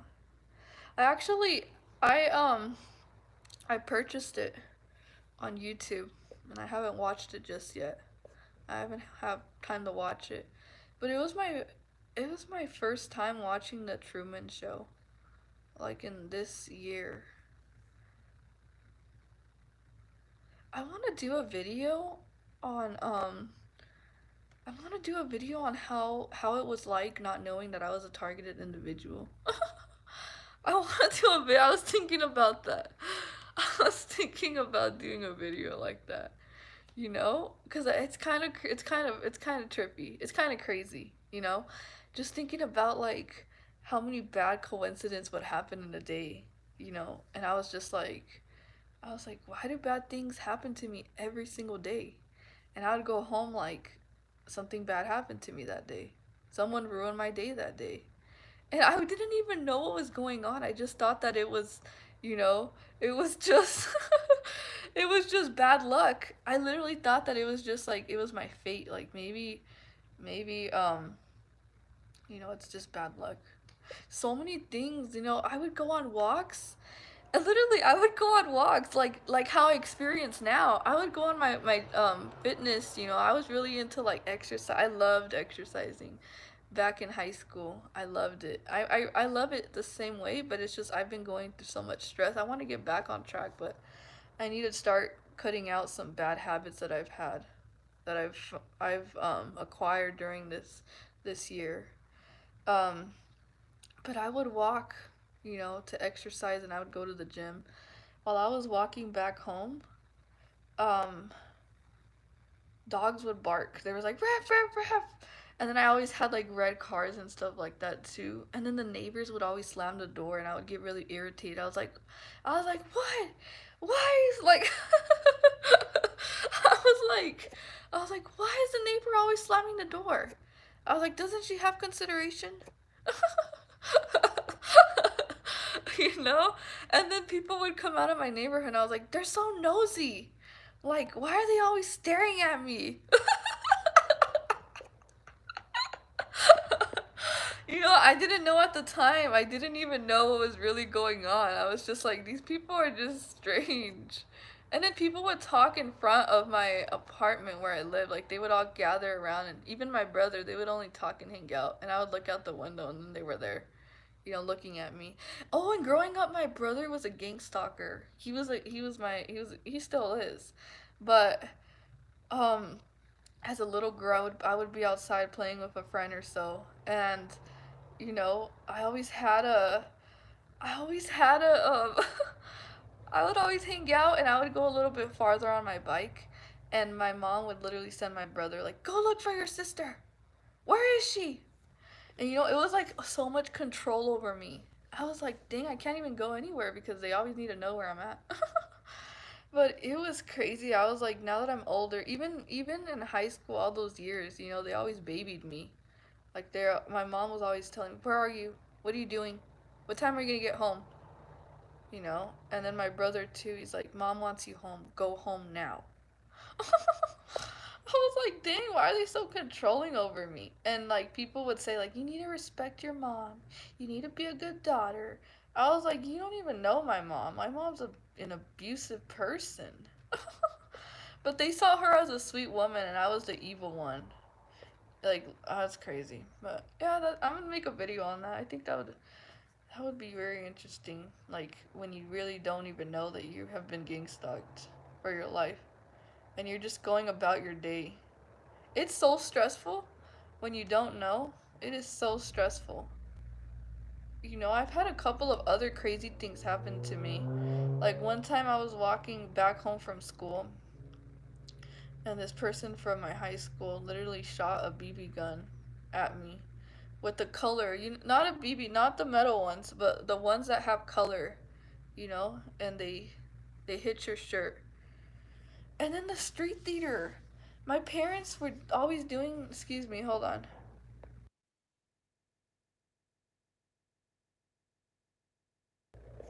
My parents were always doing street theater growing up. And so we're like in the bus when I would ride the bus, there was always a street theater. Um what else? A helicopter, and everyone like the helicopter would, with the light, the ghetto bird. I don't know, it was crazy. So many stuff. But hold on.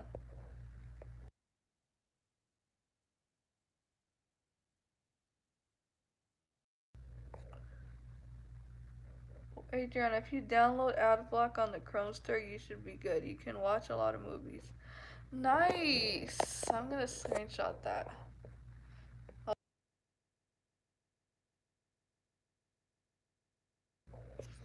But yeah, it was just crazy. It was really crazy. Um, and it was the same thing over and over again too. Like, over and over again, the same thing: harassment, stalking. Um, what else? What else was very weird when I didn't know? Oh yeah, people would walk their dogs. Back in the old neighborhood when I wasn't aware that I was being gang stalked, literally the neighbors would come out and walk their dogs right in front of me. Wow. Ow, that hurt. Wow. Wow. That's crazy. um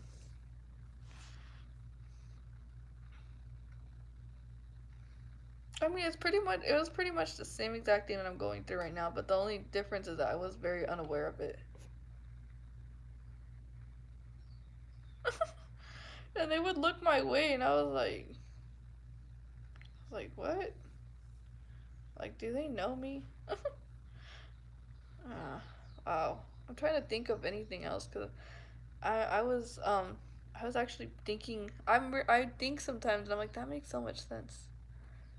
The dog walkers, the loud music. Oh, the loud music.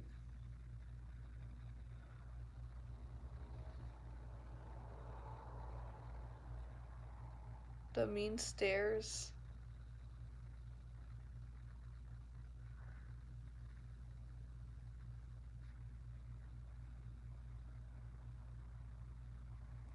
It was actually so much better when I didn't know that I was a TI, because I would literally just go around go around life with just wandering as if nothing's happening.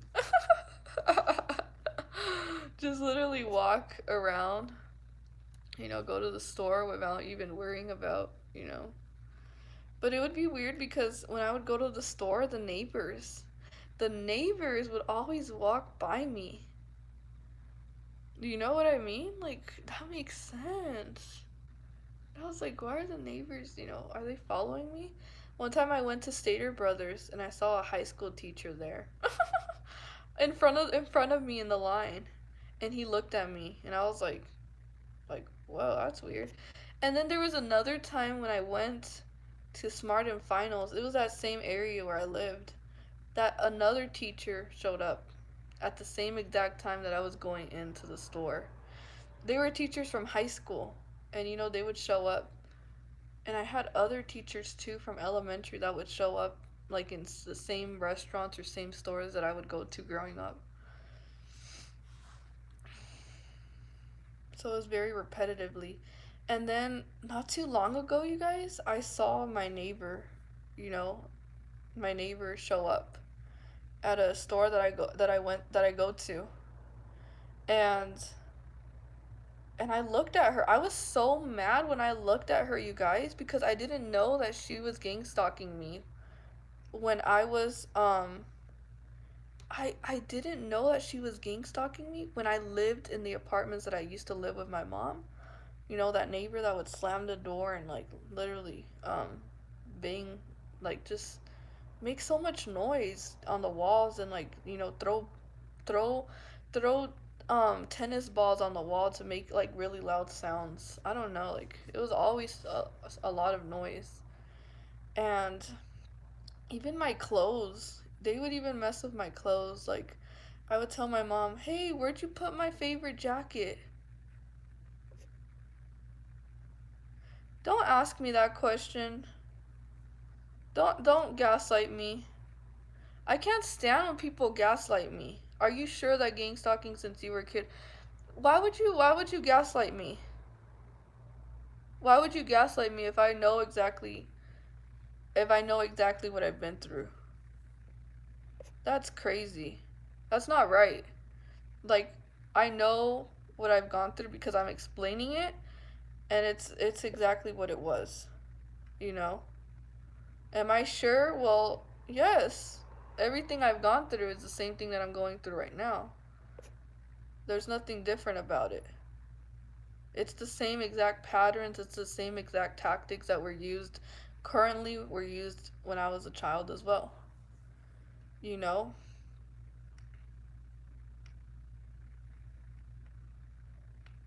There was always street theaters, noise campaigns, all that type of stuff growing up. So, ambulances really late at night when I was a little girl, I would just try to get some sleep. They would always have the ambulance just drive by me. And I would sleep deprive. I was so sleep deprived. They deprived me so much from my sleep to the point where I would go to class and I would fall asleep. I was like I would fall asleep in class. I was always tired. I was so sleep deprived. They deprived me so much from my sleep, making so much noise. I couldn't sleep at all. And yeah, like they sensitized me to it. And that's why I was always like alert as a child, you know? I was always like, aware of everything because of so much things that were going on. Yeah, that does. It does make you have PTSD. Definitely does make you have PTSD. So, but I know what I've gone through. Oh yeah, I sure do. You know. And since birth, since the beginning of time. Even preschool, like the preschool teacher would complain to my mom, tell me, your daughter's too sensitive.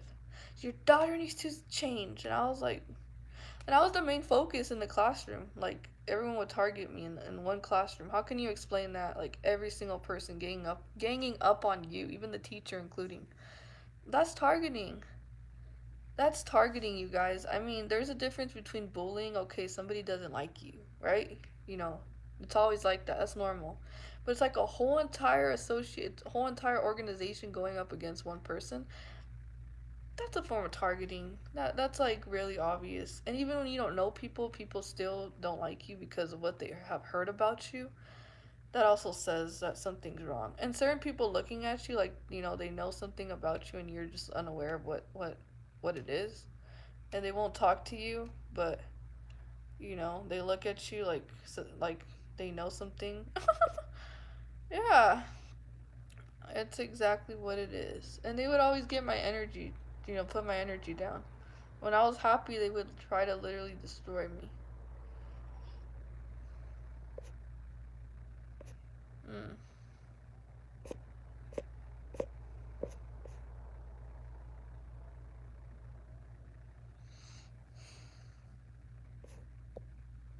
Perps always act like we don't know what we're experiencing. Exactly, yeah. It's crazy. I had the Mickey. I'm not. Oh, I can't share this experience, but some of my family members are part of my gang. Yeah, the people that I grew up with, like the family reunions that I would go through, they were part of that too. They were perps. They were perps, and I was like, why is no one defending me? It's because they're all in it, you know. Like I was food poisoned as a little girl. Like my stepmother was an evil ass person, food poisoning me. And I exposed her on one of my TikTok videos, and oh, the flying monkeys came to her defense. You're crazy. Why would you say something like that? She would never do that to you. Oh, yes, she would. This woman was doing witchcraft on me since the beginning of time. She's always hated me. That lady has always hated me, very much so. One time I was just smiling and she gave me this evil stare. Like, it was like a death stare. I was like, dang, you hate me that much? And that's crazy. But yeah, some people really do have a lot of hate in their heart. It's sad. It's really sad. They always want to make you doubt yourself. Uh-huh. Anyone else want the link to the website? I do, but I can't click on it right now. I don't think it would it work? It did work. Energy harvesting. Uh-huh. I have a lot of neighbors, neighbors, and they would want to know what I'm doing. They peek through the window and they say hello. How are you? And they are embarrassed. Mm.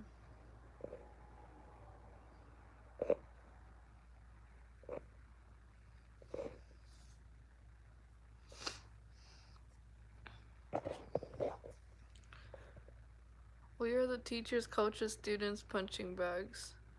The demon spirit that let them know who we are. Jesus sheep. Mm-hmm. Yeah. Definitely. I was talking of the school and now I'm becoming the talk of the town. The more I expand, the more people will have my name in their mouth. Yeah, I could never go to my hometown. Because I know I would never go either way. I mean, no, I don't think so. It's a bad experience that I had there.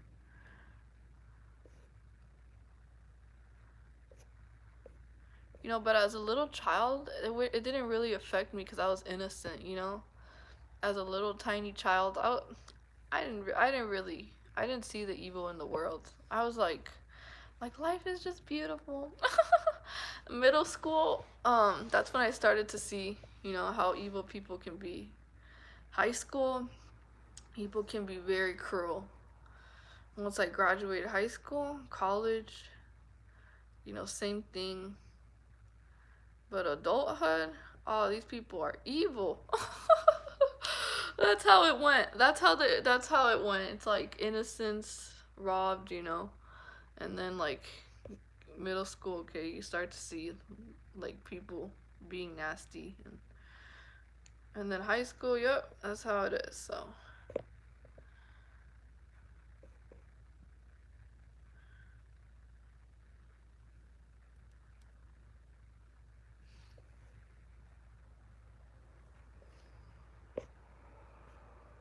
do you think celebrities watch TIs for entertainment and soul harvesting? Yeah, I do think that. Um, I went to LA for to Universal Studios for just like a fun trip that I wanted to go to, and I had to take the bus back home, and I saw the celebrity sitting on the bus, And I turn around and I'm like, I know that person. I've seen that person in many music videos. And that person looked at me like they knew me, you know, because I'm a target individual. And he smiled. He just smiled like, and I smiled back. And um, they do. Celebrities very much do. So, also another person that's a TI, I think it was Chanel. She also said that she saw another celebrity when she was out in LA that walked past by her and looked at her, you know, looked directly at her. These celebrities do know who we are, but these celebrities aren't shit. I'm just gonna be honest. They sold their soul to the devil. I don't feel that flattered. I don't feel like wow, like you know, they're a bunch of followers. They're just puppets. I don't feel good. I don't feel good about you know them watching me. It's just like oh okay, cause they're part of the problem. Mhm. They're on the wrong side. So and they probably laugh at us because they're full of like corruption and you know lust and all that disgusting filth, all that disgusting things that they've done to get to where they're at. I don't look up to them. I don't know what kind of stuff these people have done with their life. So no. But I was like, oh, that's a celebrity. But yeah, they do know who we are. Um, I also went to a while back. I went to a concert. It was a long time ago, and you know, I asked for an autograph, and guess what color? Okay, this is gonna seem like you know, no, it's not always the case. Guess what color the autograph was in? The color red. Literally used a pen sharpie, a red sharpie, and that's the color that they used to harass me with. You know, they use red all the time. Like they're always wearing red bags, wear red shirts, red Target bags, you know, as a target. They're using red shoes, red pants, um red hair. I've seen people go in the store with their red hair. You know, I know they're a gang stalker because come on, that's the color that they always use to target me. And yeah, I just asked for an autograph, and you guys, it was in a color red. I was like, yeah, this person really, they probably told. Because let me tell you guys, target individuals were targeted on the government level. So, of course, they know. Of course, the elite, the Freemasons, they know that we're on that government list. Because it's a government list. So yeah, they do know who we are. Most of them do know who we are. And some of them are told to do that, to go stalk us. You know, that's why sometimes some of the cars that you see they're very nice. They're very like Ferraris and, you know, Lamborghinis and all those type of stuff. They're part of this, you know. They're part of this agenda. So I don't I don't feel flattered because they're part of the problem. That's what I'm saying. So, mhm.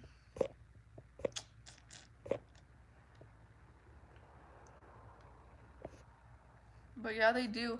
Here's another thing, you guys. I had Instagram before. I had my social media, and I was posting a lot of spirituality, like pictures and messages and videos on my Instagram channel.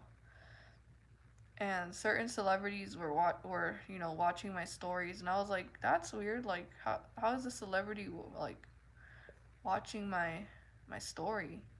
And I had certain celebrities agree with me. They're like, I agree with you. Like, that's a good that's a good quote. And I was like, what?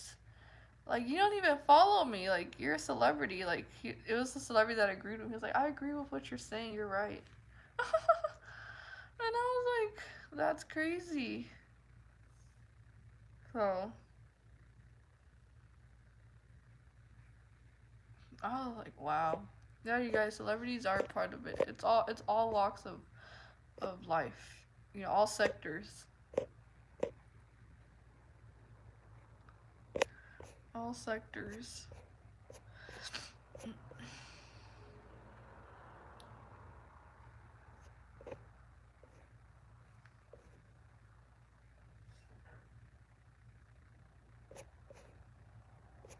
Britney Spears is a target. Yeah, she really is. Her father is a handler. Many of us target individuals, our parents are our handlers, but some of them that we know, like we know that we came from a very dysfunctional, abusive household and we broke free and we were the scapegoat. Our parents end up putting there because they lost the control that they've had over us. So, your parents could be your own handlers.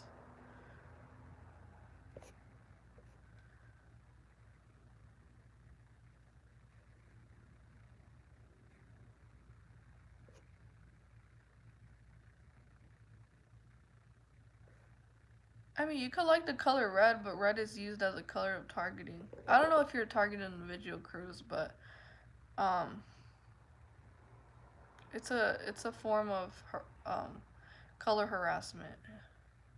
They sensitize you. They program you. No, they don't program you. They what's the word? I forgot the word. I don't even know what word I was gonna use.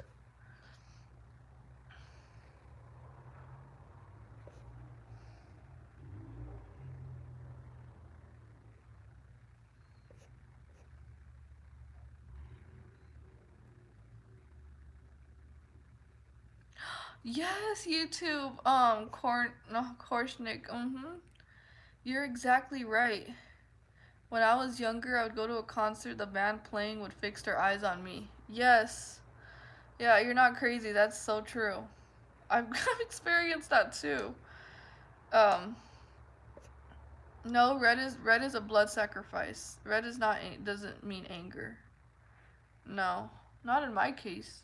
I know red is like it's like either death or it's blood or it's no red. There's spiritual meanings behind the colors, but I don't. It's not anger. Don't think it's anger, because then I'm gonna look at people in red and be like, oh, it's anger. No, it's not anger. It's just like a sacrifice. That's what it is. It has nothing to do with. I don't think it has anything to do with emotions. Although it can elicit emotions.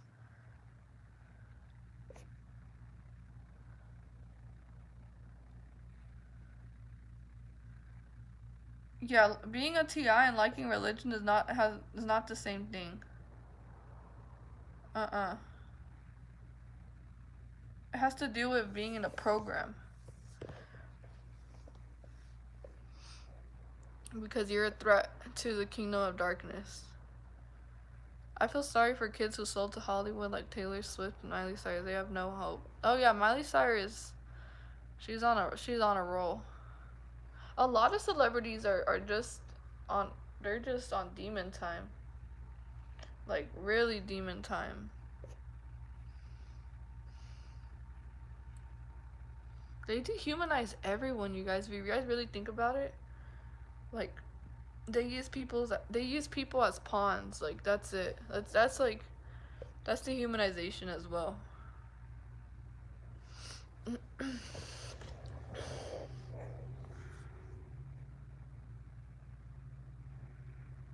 You were in the dream. Wait. You were in the dream, saw MJ, and he was the blanket. Brittany was very blessed to get out of that situation. I believe it was all that positive energy sent her way. Think about all the Britneys that died in that situation.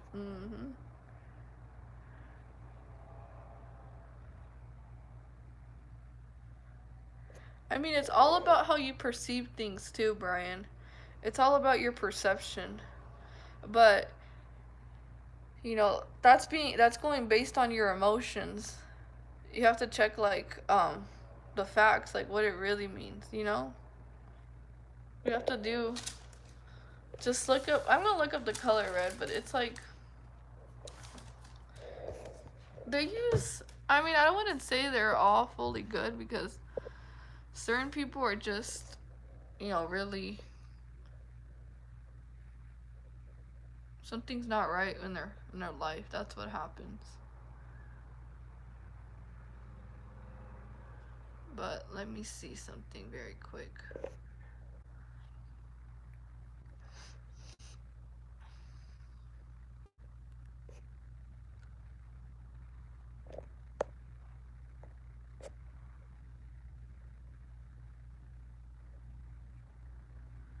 It's sacrifices. These celebrities people, they're the ones doing sacrifices to continue to gain power.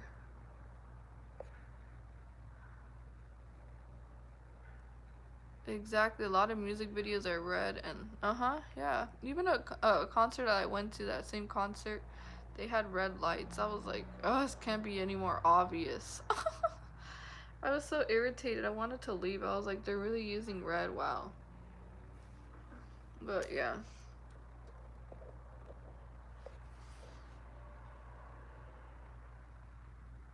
I mean, life is like a big movie.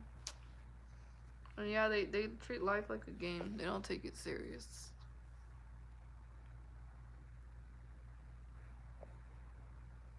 Mm-hmm.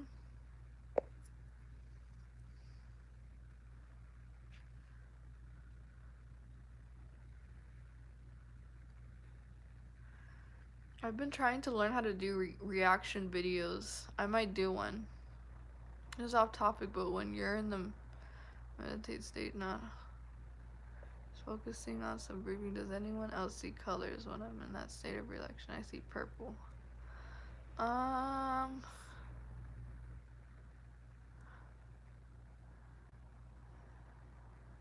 to remember if I've seen any colors.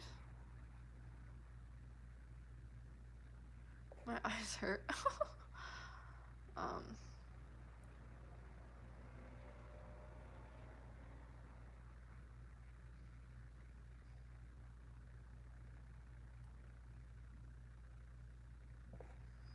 Hmm.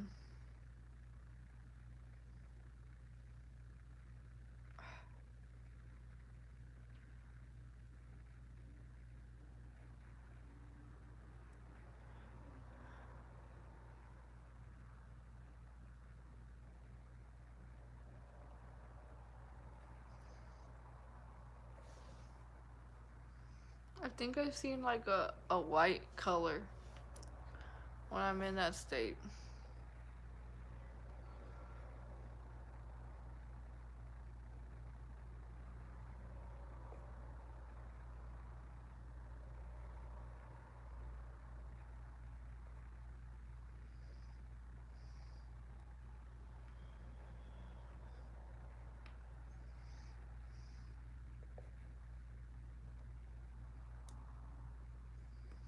Alright.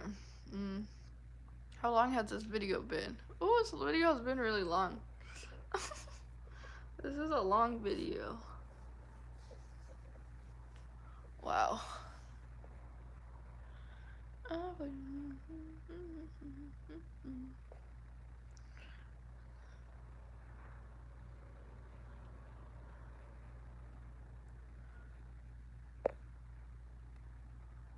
Oh, you know what? Red and blue is kind of like Republicans and Democrats.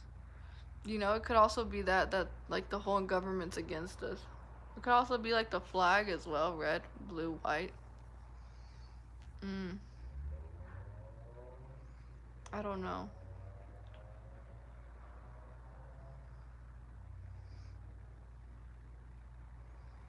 It could be like the Crips and the Bloods as well, you know. Those celebrities are often used as well as for Hollywood as puppets. You know, we see that all the time.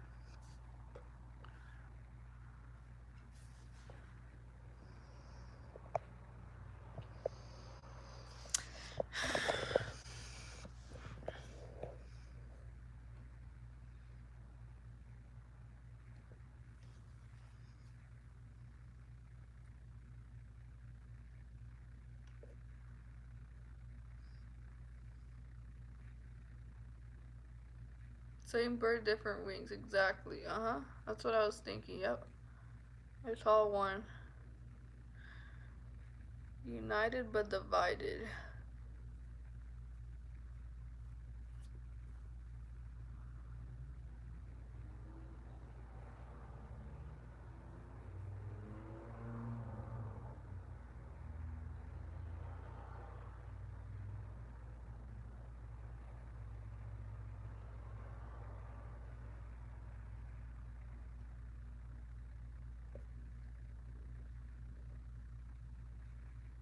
I remember one time my family pulled a street theater on me, and it was like, um, the car was full of bees, and like she just, like yelled at me and was like, "There's bees in the car," and I was like, this is just an act."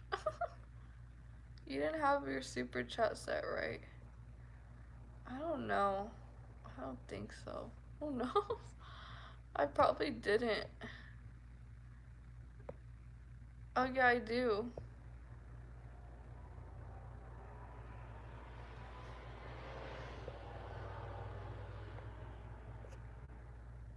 Oh no. Hold on. Yeah, I think I did have it. I think I do have it set. One world government, NWO.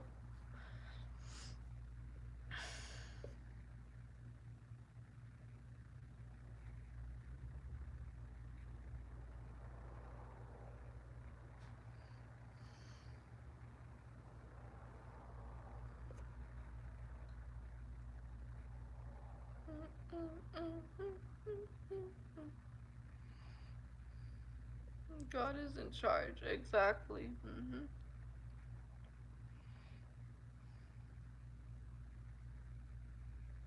Everything comes naturally. Do you see how celebrities are changing too? Is it just me or do I see it how celebrities are changing?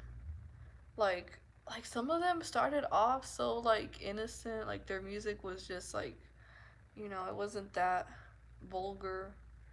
And then like they come up with the most vulgar video and you're like what happened to them? Like Miley Cyrus, for example. She was very like, pure, like just sweet and all like sweet and stuff and then boom. And the sad thing is that these people were given talents from the Most High and the devil used it for evil.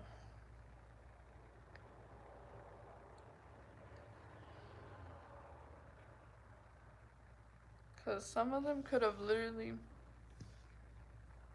been really good. And they could have never actually done anything evil to their own spirits.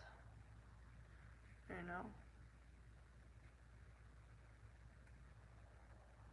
To degrade themselves and to degrade, it's crazy.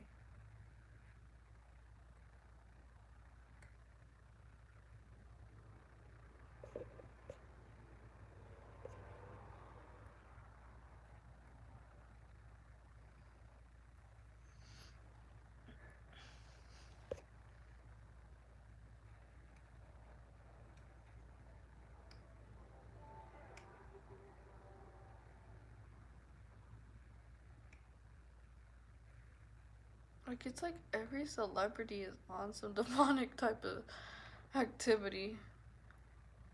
A lot. It's like the setting of the video, everything. It's like, I try not to watch music videos anymore. But I still do. um,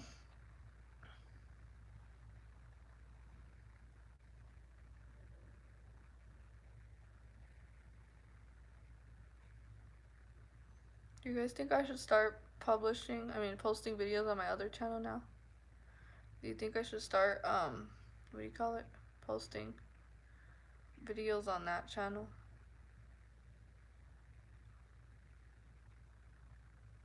Or do you think I think I should start posting on that new channel, even though, yeah, I think I'm gonna start. On Spanish? I don't know. I don't know, I might do English most, but yeah, I'll do one Spanish.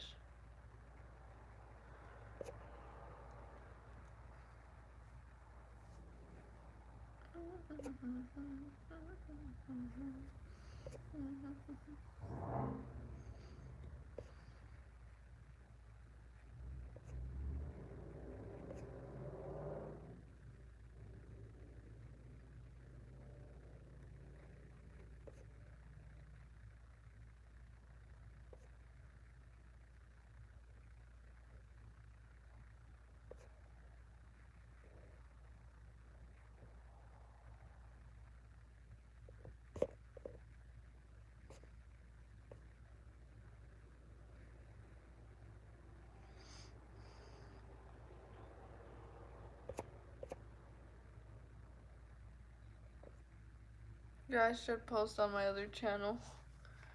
You're right.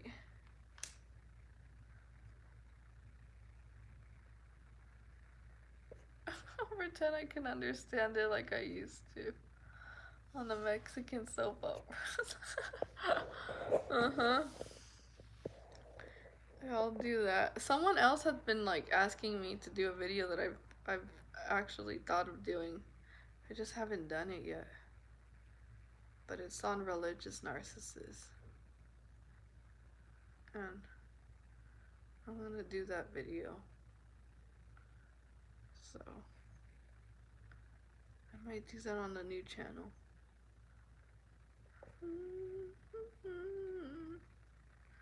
I also have to see if I have enough space as well. But for those videos, I might not record myself. I might just do like, screen record videos. I want to know how to do like, where I could add little short, little short skits. Not skits, but like, yeah, little short, little videos. And then stitch it together. And then make it a whole video. And I'm talking in the background.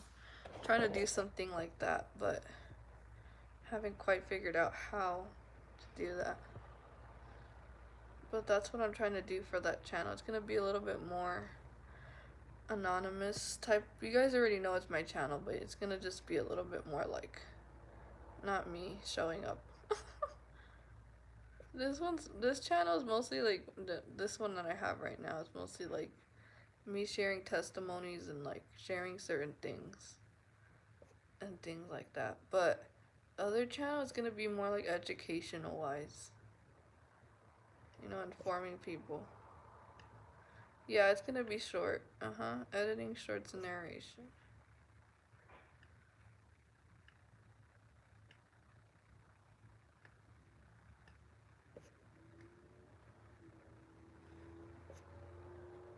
So yeah.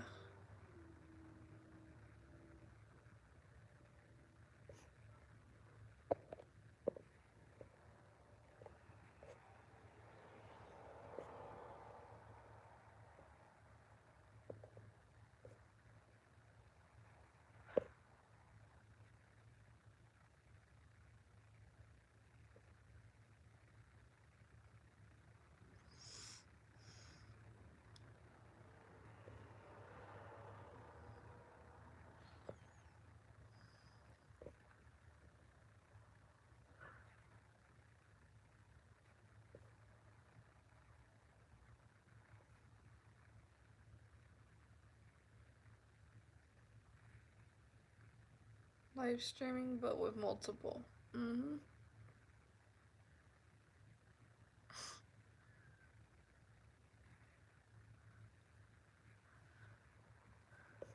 don't know.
So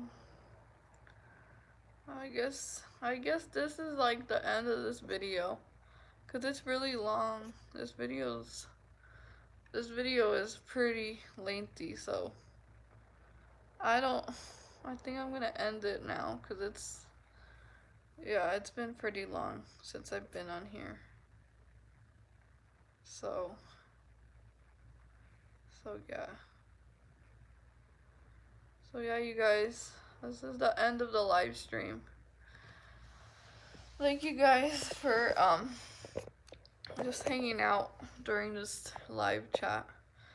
I'm not gonna post this video.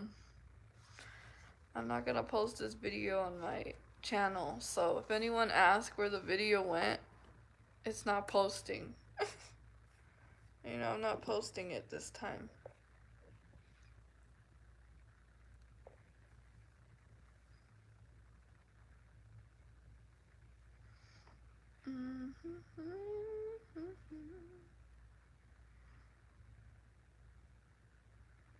But yeah.